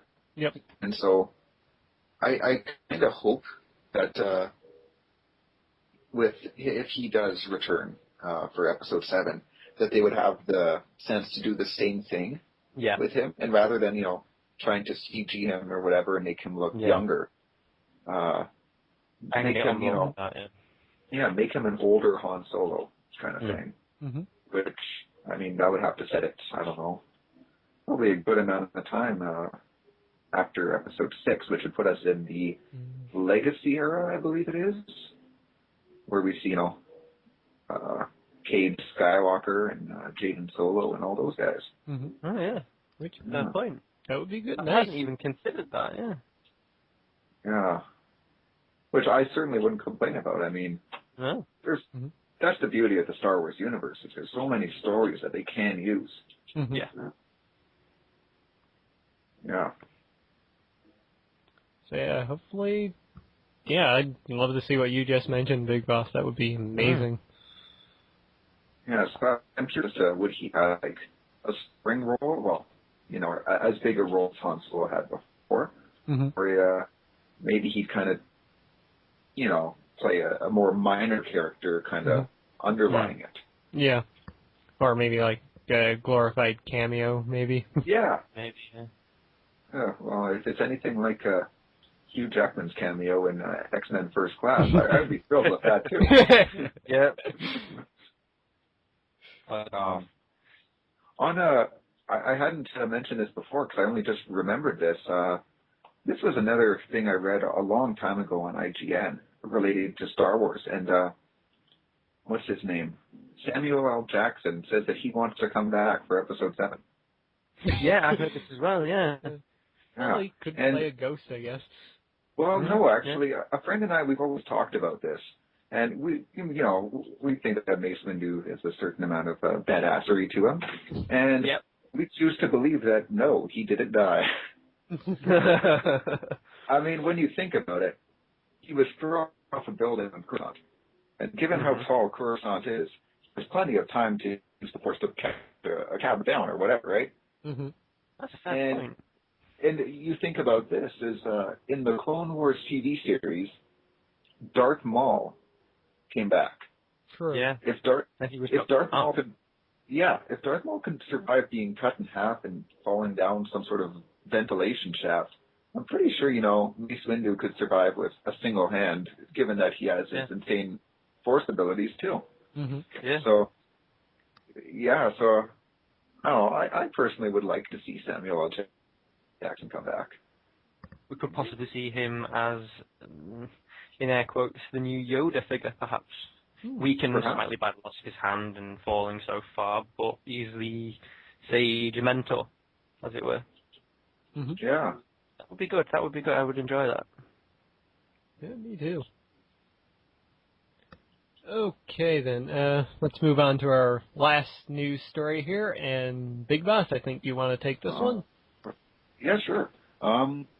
So, sources have revealed that the PlayStation Vita will be getting a price cut in Japan. Whether or not we'll see that over, in North America, we don't can know. hope. Maybe we'll know on Wednesday. Well, Perhaps. you're probably looking at the patterns in the past. You're probably more likely to get it than we are in Europe. So, good luck to you. Yeah, I've already got one, so I don't benefit too much from this. I but do. yeah. But given the kind of limited success that the Vita has enjoyed, I think this is definitely a good move because, I mean, the system is fantastic. It really is. I own one, graphically it's great. The battery life is solid too. And it plays well and, yeah, sure, there's not too many games for it currently, but the, good ones that they had out have been, well, good. Well, I mean, you can look at the 3DS and that retrospective as well. That came in with nothing in the beginning, and now there's games constantly every month. And I was just about to mention that too, because I mean, when the 3DS launched, that also had a very high price. And thankfully, Nintendo had the sense to reduce the price rather quickly. And I mean, look at the 3DS now. I mean, it's driving. So with any luck, a price cut, in Japan and in North America and hopefully Europe as well, will give the Vita a much-needed boost because, I mean, it's a great system, and it's a shame to see that it's not getting the support that it deserves. Indeed.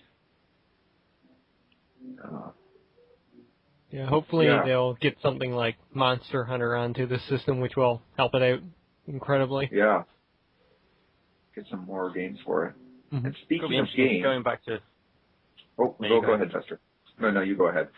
Well, I was just going to take it back to a previous discussion we had earlier. I know we didn't really agree whether this was the case or not, but it could be very interesting to see if this can be a precursor to PS Vita becoming a controller for the PS4. Possibly. Like packaged in, maybe?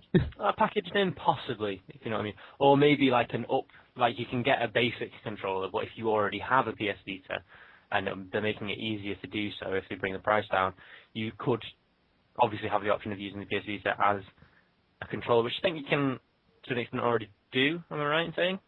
I think so. I haven't tried it myself. But. They could be doing this because perhaps they have in mind introducing more capabilities of using the PS Vita as a controller for PS4, especially after with what the Wii U have done with their controller. It's basically a handheld. Yeah. Just a random thought occurred to me. Yeah. Well, no, I mean, even if they don't use it for a full-on controller, the fact that they're doing a price reduction right before, they're, we're assuming they're going to announce the PS4, whatever it's called, on Wednesday or whatever. It kind of falls at a time when, maybe it won't be used as a controller, but we could see a lot of potential integration between the Vita and the PlayStation 4. So maybe that's what Sony's onto. Perhaps. Could very well be, yeah. But as I was about to mention before, speaking of games for the Vita, I was very happy to see this story on IGN this morning when I woke up and checked online, that a while ago Square Enix announced that they're doing an HD remastering of Final Fantasy X. And I think that was first announced back in 2011. And we'd gone without any real information on that for the longest time. And, given what happened to Versus 13, I was getting kind of worried about it, given that I love Final Fantasy X. It's one of my favorite Final Fantasies. And I've been wanting to replay it again, and I certainly wouldn't mind doing that in 18 on my PS3 or on my Vita. And thankfully, they released some, apparently they released some screenshots for it, so the game hasn't been killed yet, thankfully. Good news, yeah. Yeah, so I think that could go to liven up the lineup of the PlayStation Vita a little bit. Oh, definitely. I would definitely get one for that game alone. Yeah. Though, quite frankly, if they're going for trophies into it, I hope to God they don't have one for that goddamn lightning task. Which one? Where you had to avoid lightning 200 times in order to get... Oh, we have to avoid lightning 200 times to get something? Lulu's main weapon, final weapon. It was like a part of her weapon. Towards the end of my game, Lulu was obsolete. I just used, it was Titus, Waka, Orin, and Yuna. My Yuna was so good at magic, everyone else was, like, irrelevant. But, yeah. But you had to avoid lightning 200 times in order to get her final weapon. That was fun. Because you screw up once, you had to start right back at the beginning. 200 times in a row? Yep, in a row. Oh. Wow. That sounds like so much fun. After that, you get her final weapon. I think it was the Onion Knight, if I remember correctly. Sorry, the Onion Knight. Yeah. As in onion vegetable. Yeah. Onions are a recurring kind of thing in the Final Fantasy world. Mm-hmm. You see them a little bit. Not as much as, a cactus or a thornberry, so to speak, but you do see some references to onions. Mm-hmm. Oh, there's a Squaresoft cover band called the Star Onions who plays they're like minstrel style music who plays they play Final Fantasy themes, and that's like fully licensed through Square. Oh wow. Yeah. Well, I'll look them up. Yeah, so it's, just on the topic of onions. Yeah. This podcast brought to you by onions. What if it is? Yeah, that little event that they held last night was really nice. They showed off some nice little things for the Vita, I'd have to say. So it was 4:30 a.m. in the morning when I was trying to watch it, and being all in Japanese, well... Yeah, I'm sure you understood most of it. Yeah. But, yeah, it's looking nice. Yeah. And hopefully it means good things for the Vita to come. I hope so. I really do. All right, so we're reaching into our longest podcast here right now, actually. Yeah, I'm sorry I'm too talkative. No worries. I'll shut up next time, I promise. It's all good. But, yeah, let's move into our been reading, been watching, been playing section. And I just did that backwards. Nice. Thank you. That's what I do. All right, so our been playing section here. We've got 6 games to briefly go over. Yeah. I guess I'll take the first one, then Big Boss, you can go with one, and Jester will go with one of his. And we'll go like that. We'll do that twice. Yep. So, first on the list for me is I've finally gotten back to Skyrim on the PS3, and that's because we finally got the Dragonborn DLC. Woohoo! Yeah, it took us long enough. Indeed.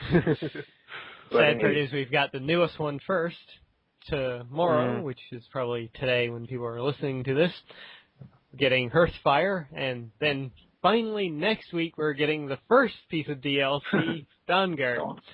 Yeah. Kudos to Bethesda for releasing it all for the first week or whatever that they're available at 50% off. Yes. I haven't started playing Dragonborn yet, but I picked it up on day one because I want that discount. And I think it's great that the company kind of realized that they kind of screwed you over.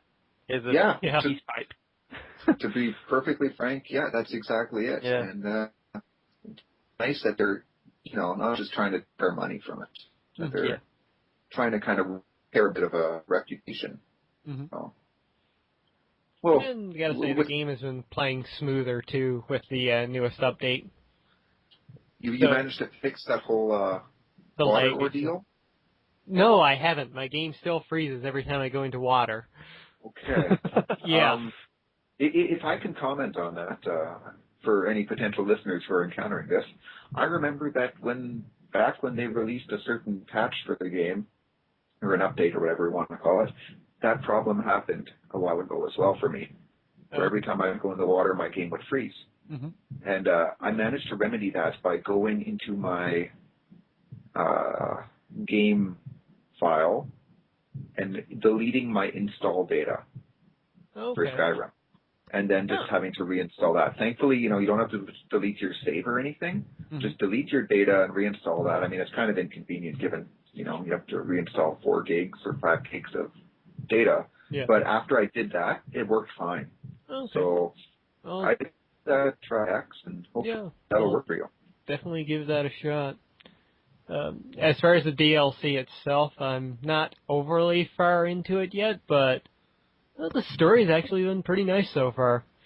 Got introduced to the new villain of it all, an original Dragonborn apparently. Ooh. But I still haven't been able to ride a dragon yet, but hopefully That was will the next come question soon. for you.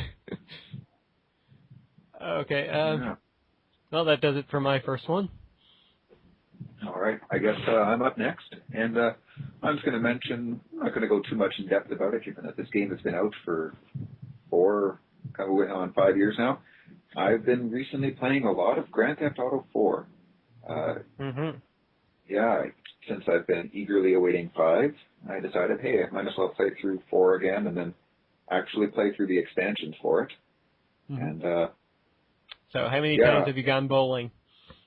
oh, well, quite a few. I try to take the guys playing darts because that's quickest. I can win that. We just take them all in all 3 minutes. Mm-hmm. But no, I just love that game. I don't know. There's something about it. I love it. I love the story. The voice acting's brilliant. And one of my favorite things actually is the radio stations. Mm-hmm. I love the radio commentary and all the stupid commercials and. Yeah. Number 4 did have some solid radio work. Yeah. I miss the Especially, country station though. I just liked how in Grand Theft Auto 4 on Liberty Rock Radio they actually had Iggy Pop as the disc jockey. Yeah. And that was very entertaining, his commentary. And given the rock and roll fan I am, it's nice to hear a familiar voice. Mm-hmm. And even in the expansion packs, how they modified Liberty City Hardcore to be hosted by Max Cavalera from Sepultura, Soulfly, and Cavalera Conspiracy, which, me being a big heavy metal fan, that was kind of a jackpot for me. I mean, that's enough about Grand Theft Auto 4. All right, Jester. Okay. That takes us to me. Anybody who watches my channel is well aware that I'm playing through Prince of Persia: The Sands of Time, and I intend to go through the whole Prince of Persia series. Well, there's not really much I can say about that. It's much, well, actually even further in the extreme to GTA 4. It's been out for, God, about what, 14 years now? 19, no, hang on, 2003, 10 years. well, a long time. But I've been playing it, I got it on Steam a while ago, and it's amazing to see that a game like that, as innovative of its time as it was, the graphics still stand up. I mean, they're not perfect, but they still stand up. It's fantastic. Yeah. Mm-hmm. It's a fantastic game. Solid voice acting, solid graphics, solid combat style, solid story progression. It's a fantastic game. Mm-hmm. Yeah, definitely one of my old favorites. Mm. Yeah, I really enjoyed playing that back in the day. It's one of those ones anybody can see, Mm-hmm. especially considering it was just the next evolution of a very old classic game. Mm-hmm. All right. Guess things are back to me again, and once again for the third week in a row, I have been playing a shit ton of Ni no Kunai, which just continues to be such a beautiful game. Yeah. Yeah. I've advanced a little bit further in the story. The humor of the game is really well done. Like I said, more and more videos of the gameplay, and it does just look both more and more beautiful, as you say. Mm-hmm. So I went through a very odd mission last night when playing the game, helping the Mother of Fairies. Basically, you had to go inside of her and help the little ones inside. And then, of course, to get back out, you had to take the same exit path as they did. Almost sounds like an episode of Magic Plus. A little bit, yeah. You're living childhood right there. Oh, I like how I don't know if it was yours, but Oh, definitely part of mine. That sounds sorry. I'm sorry, but the way they went about that, I know it was like humorous and fun tone and everything they were doing, but all the while I was thinking, when Mr. Drippy was talking, we have to go out the same way as the little ones. I was like, you don't mean... and the fact that the guy's name is Mr. Drippy doesn't make it any better.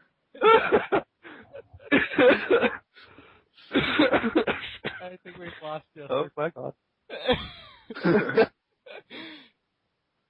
But yes, Yeah. that was my experience with Ni no Kunai as of this week. That's solid. On to my second game. I don't have too much to say about this. I've kind of just lightly been playing it in terms of my commutes to and from school, but I've been playing Final Fantasy IV, the complete collection on my PSP. And now you have definitely gone old school. Yeah. You want to talk about games that have been out for a while? There's Final Fantasy IV. Still classic, a fantastic classic. Mm-hmm. Oh, yeah. And, I mean, graphically, no, it doesn't hold up at all. But story-wise, it's great. And that's the nice thing about turn-based RPGs is the gameplay doesn't get old. Mm-hmm. No. A turn-based RPG will always be a turn-based RPG, and it'll always be fun. So, Final Fantasy IV has a great story. The gameplay is so much fun. And another thing one of my favorite things about Final Fantasy is the music, and this game is no exception. Definitely. For that. So, yeah. I think I always remember Final Fantasy IV. I didn't play much of it. I always remember that I think there was some of my favourite music of Final Fantasy series is in number 4. Yeah, it's by number 9.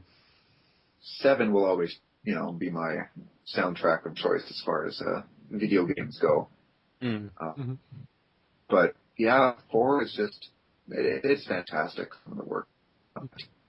Going with the music, have you played Theorhythm Final Fantasy? No, but I've been curious about that. It's a great game. It has music from every single game, straight from 1 right up to 13. What systems is that on? 3DS. Oh, okay. That's why I can't play it. Yeah. If you ever get a 3DS, highly recommend it.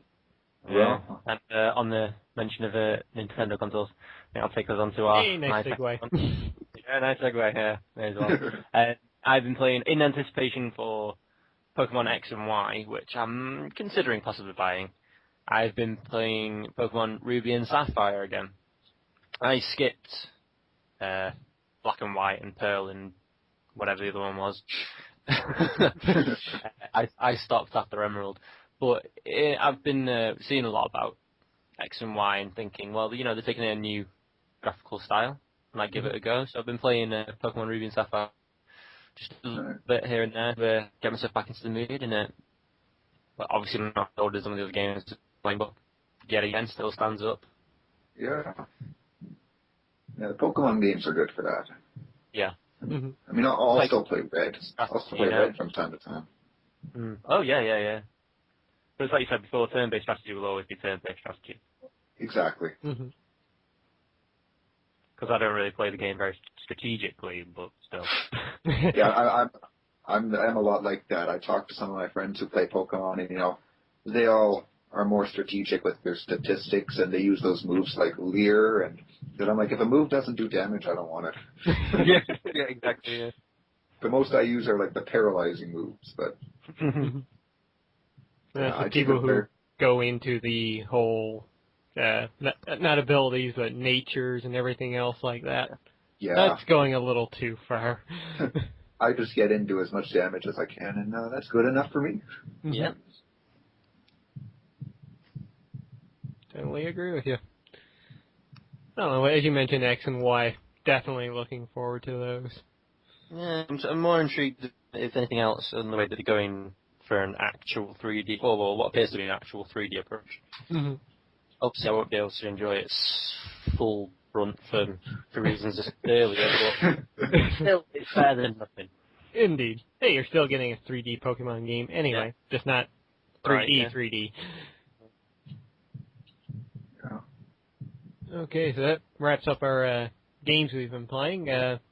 Next up, our watching section. Yes. Which, for the most part, me and Big Boss have the same things. Yeah. Yeah. Actually, if you don't mind, I'd like to begin with the show that we don't have in common. All right, go right ahead. I've been watching Spartacus, War of the Damned, and I've been thoroughly enjoying that. Nice, lots of blood, lots of gore, brilliantly choreographed action scenes, tons of sex, tons of nudity. If that offends you, don't watch it.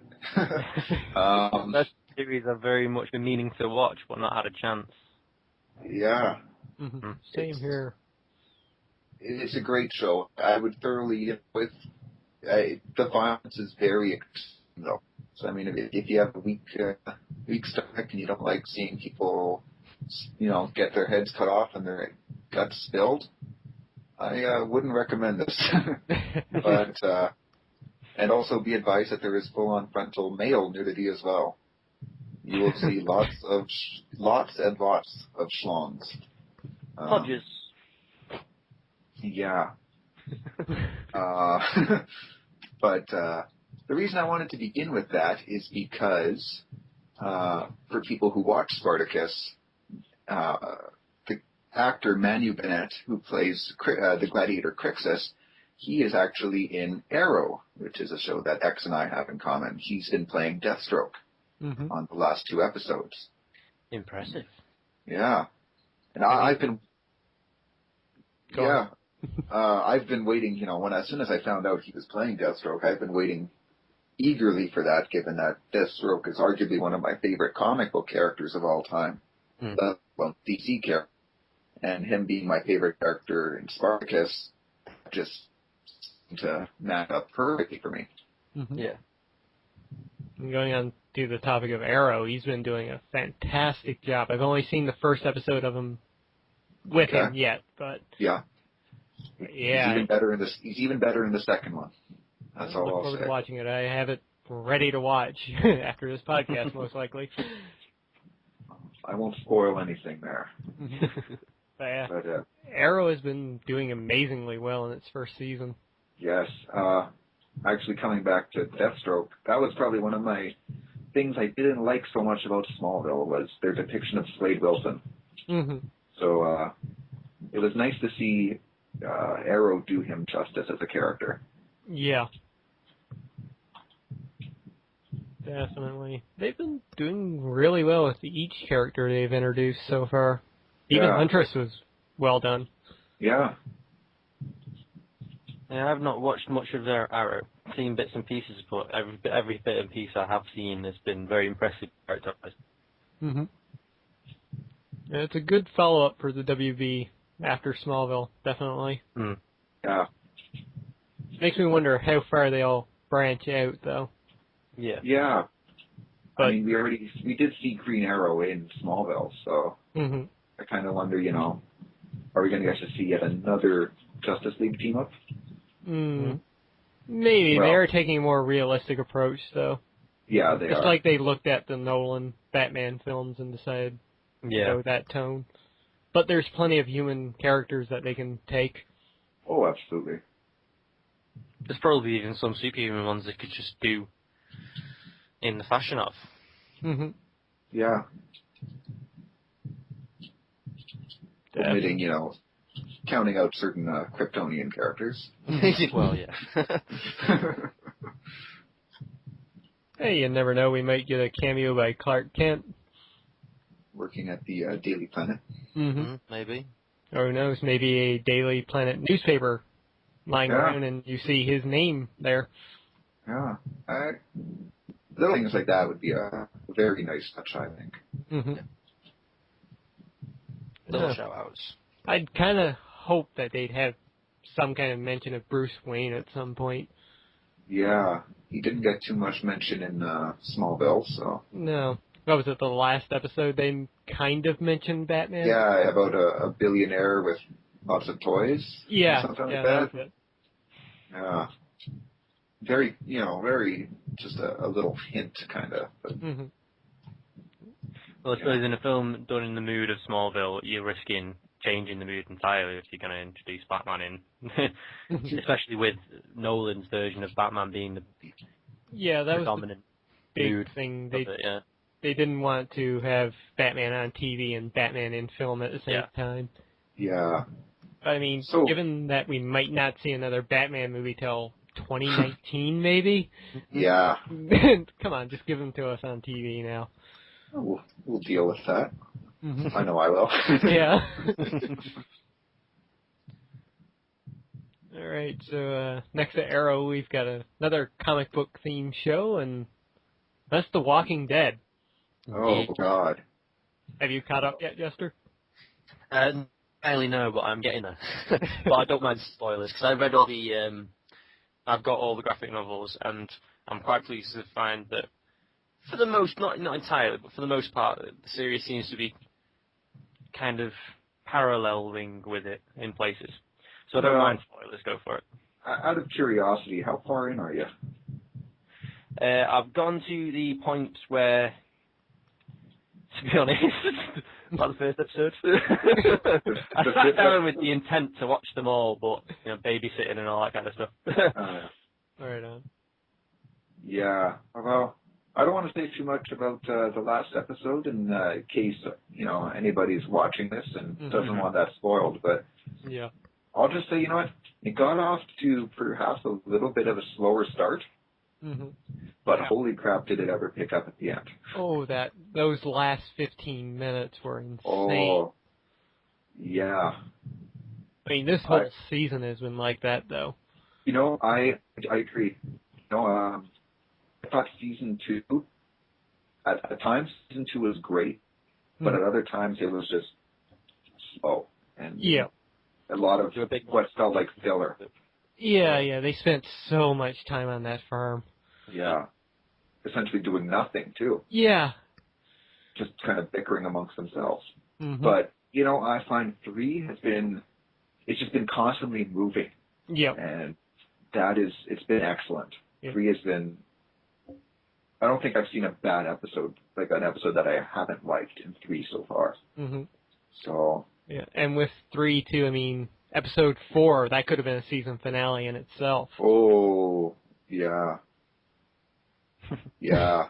Yeah,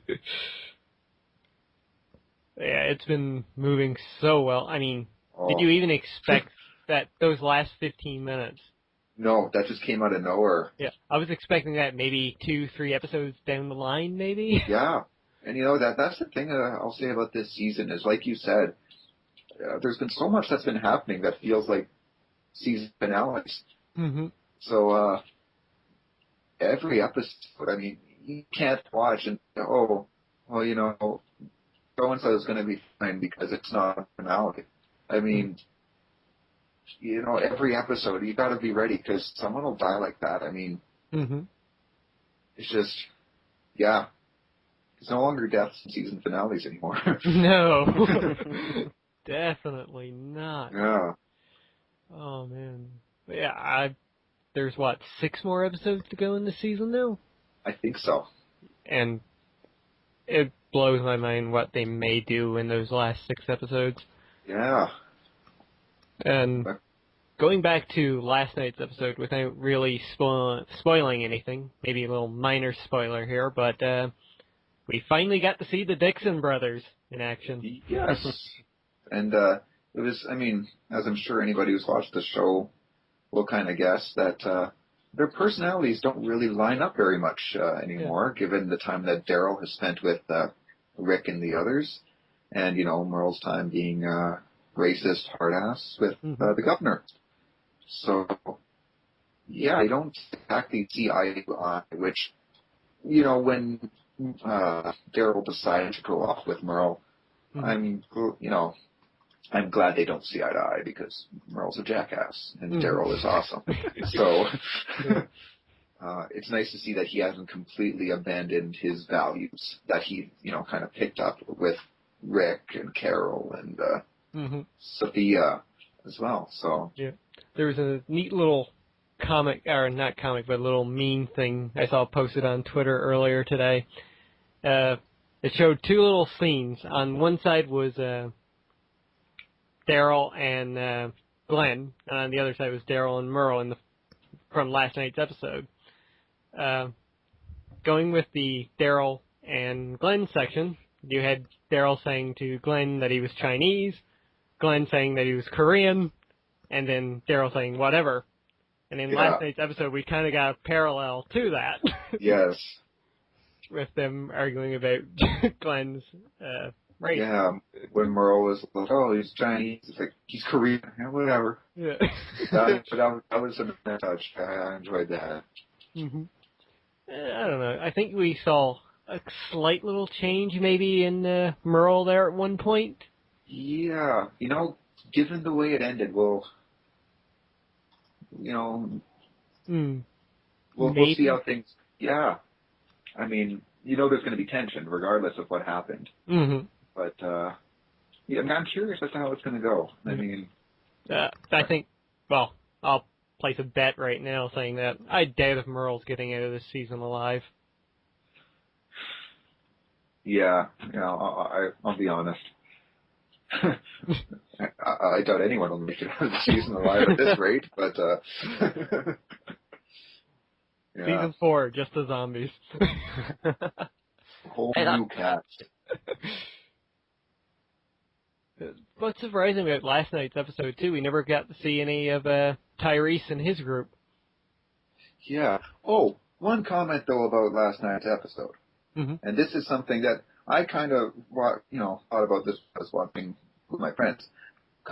When shooting at zombies, everybody is a crack shot who can shoot his zombie right in the forehead and blow his brains right out. But when shooting at people, they can't hit them at all. Yeah. I mean, certain characters are standing right in the open, yet nobody can get a single grazing shot, let alone a bullet through the head. I don't know. Like, that's just one thing I noticed. Yeah, and I think we also learned that Michonne should just stick to a katana. Oh, geez, someone was just wasting bullets. I'm not going to say I'd be any better, but, guns are not her specialty. No. Yeah. Well, that does it for our watching section. Jester, you've got something there?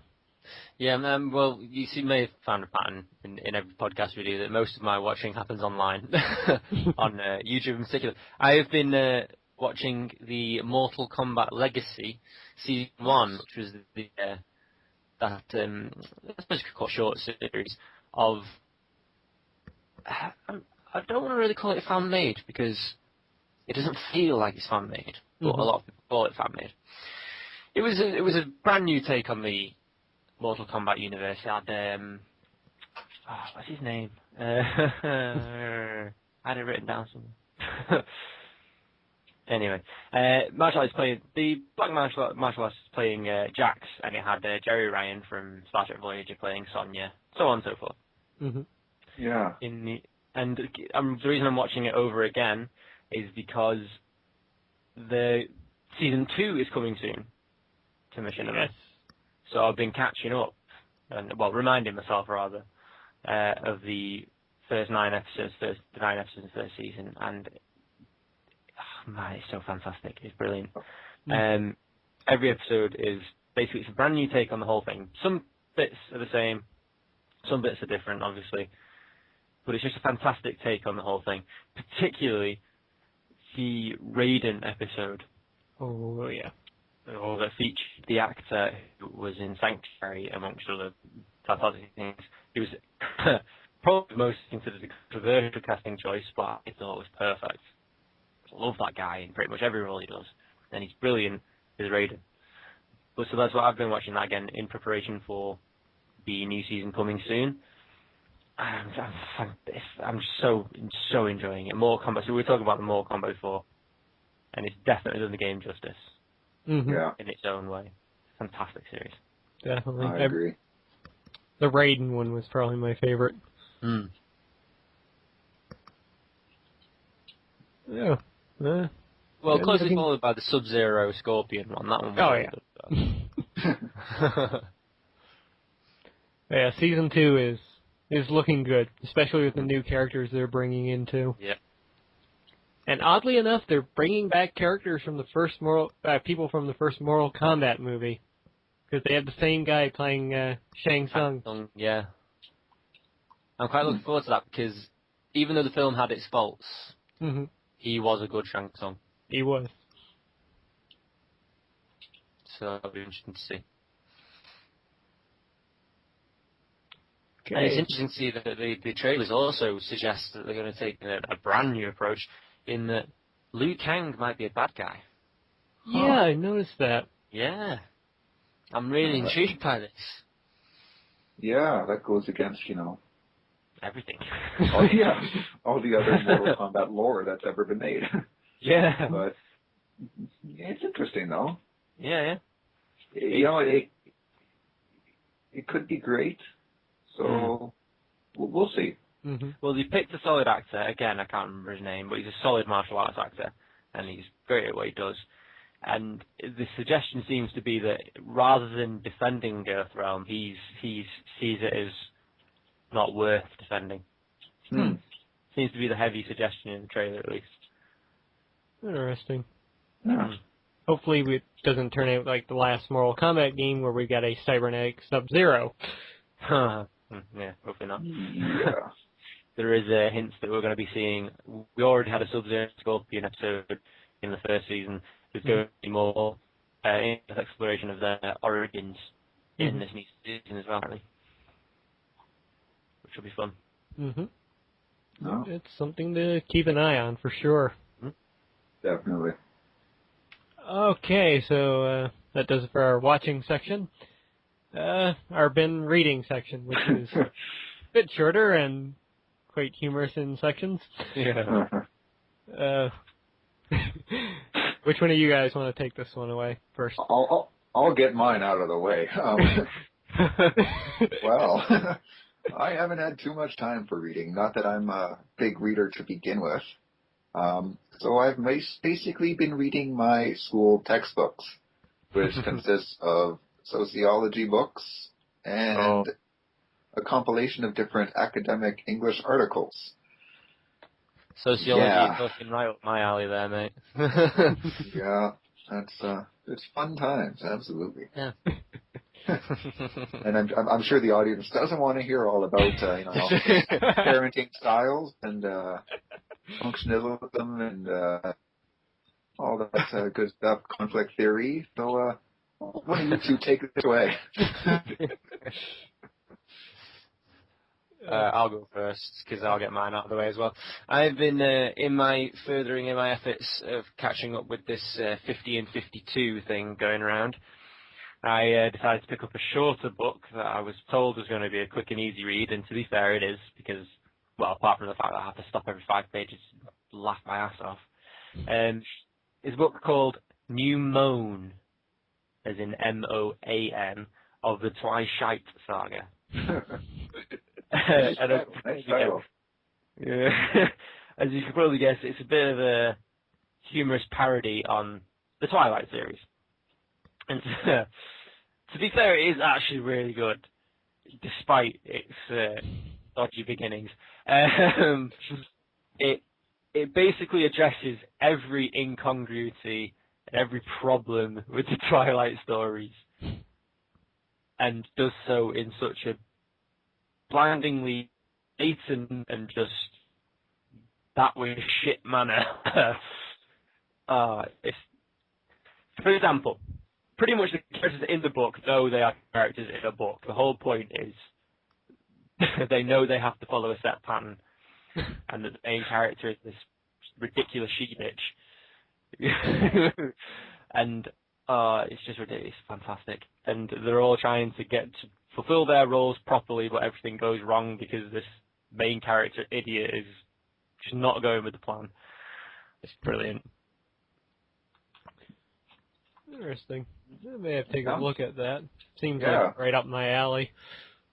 Well, it takes the whole monsters and all that kind of thing to a lot more broader than Stephanie Meyer's series. It includes quite a few different monsters and the same yet still different takes that she took as well in so many humorous, and it's kind of going to your sociology books. It kind of takes a societal view of why this group does that group does this, in terms of like subcultures and what kind of monster could represent this subculture and what kind of monster could represent the subculture. And it does it quite well, actually, to be fair.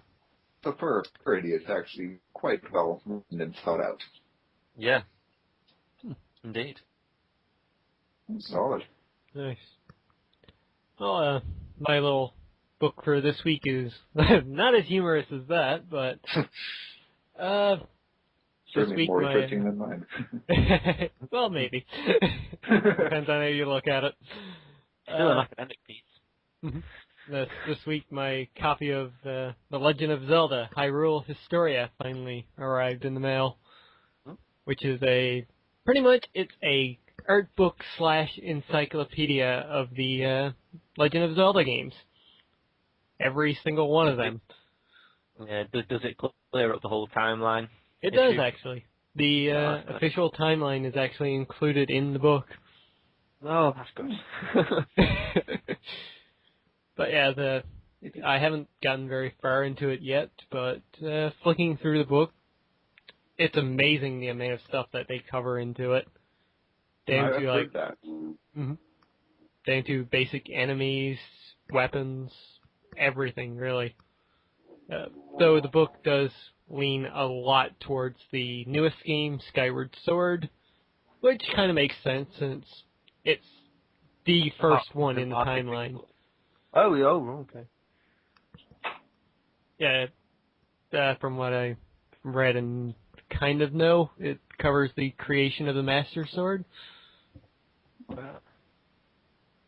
If you don't mind me asking, how much did that set you back? $24 on Amazon. Oh wow!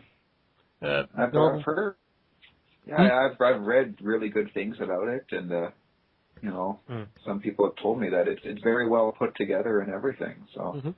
Yeah, when I went to order it on Amazon, they had a little. Well, that offer still might be up now, where you can sign up for Amazon Prime free for a month.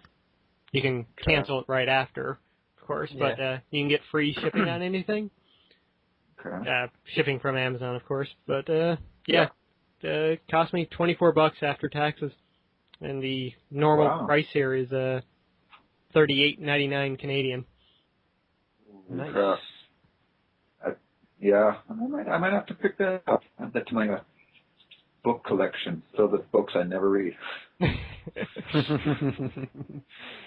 It's worth it. I'd recommend it to any Legend of Zelda fan.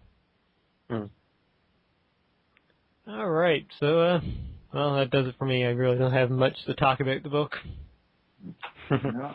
So maybe we'll next week when you've read more of it. Yeah, maybe. Perfect timing. I just about have to call it here. Yes, so let's get into our final section, the shameless self-promotion. Which, Big Boss, you want to do your promotion? I'll do mine. I don't have much. I don't too much.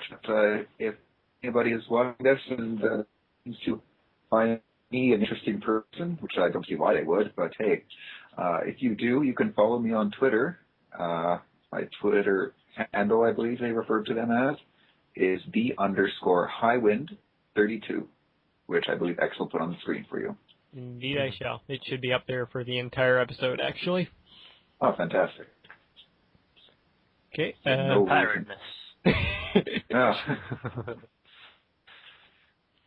All right, well, for me, the only thing I want to mention this week on my channel is that I'm finally getting back to recording Final Fantasy IX. So, Final Fantasy Fridays are finally back on my channel. You can expect new episodes every week, between 15 to 30 minutes long, if you can suffer to listen to me for that long. But yeah. I've been doing it for 2 hours. It's not that bad. So that does it for me. Jester? Yeah, well, later on I'm still playing my Prince of Persia series of LPs, and I'm also hoping to have my Borderlands 2 LP that I've been suggesting. It might happen up soon as well once I start playing that. Also, I've not had a vlog up for a few days if anybody's been following them, but I do plan to record one after this podcast, so you'll be finding that Tuesday, probably. It should be up by the time this podcast is up. Yeah. Because seeing this is 2 hours long, it's going to take a while for me to edit. Yeah. Sorry. Yeah, no worries. It's all good. Yeah. Alright, so that does it for our shameless self-promotion. The last thing I want to mention here is, once again, if anybody has questions and comments for any of us, you can say so down in the comments section below, or of course hit us up on Twitter at any given time of the week. I got Twitter on my phone. I always get Twitter messages, so I can reply pretty quickly if anyone has anything to say to me. There you go. Yeah. Okay, so that's going to wrap it up here for another week. Jester, as always, please take us out. Thank you for listening, boys and girls. We've been fantastic. You've been fantastic. I've been Jester. He's been...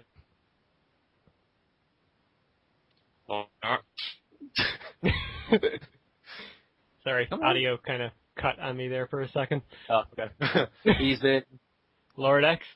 And he's been... Big Boss. And we'll see you next week. Goodbye, everybody. Farewell all.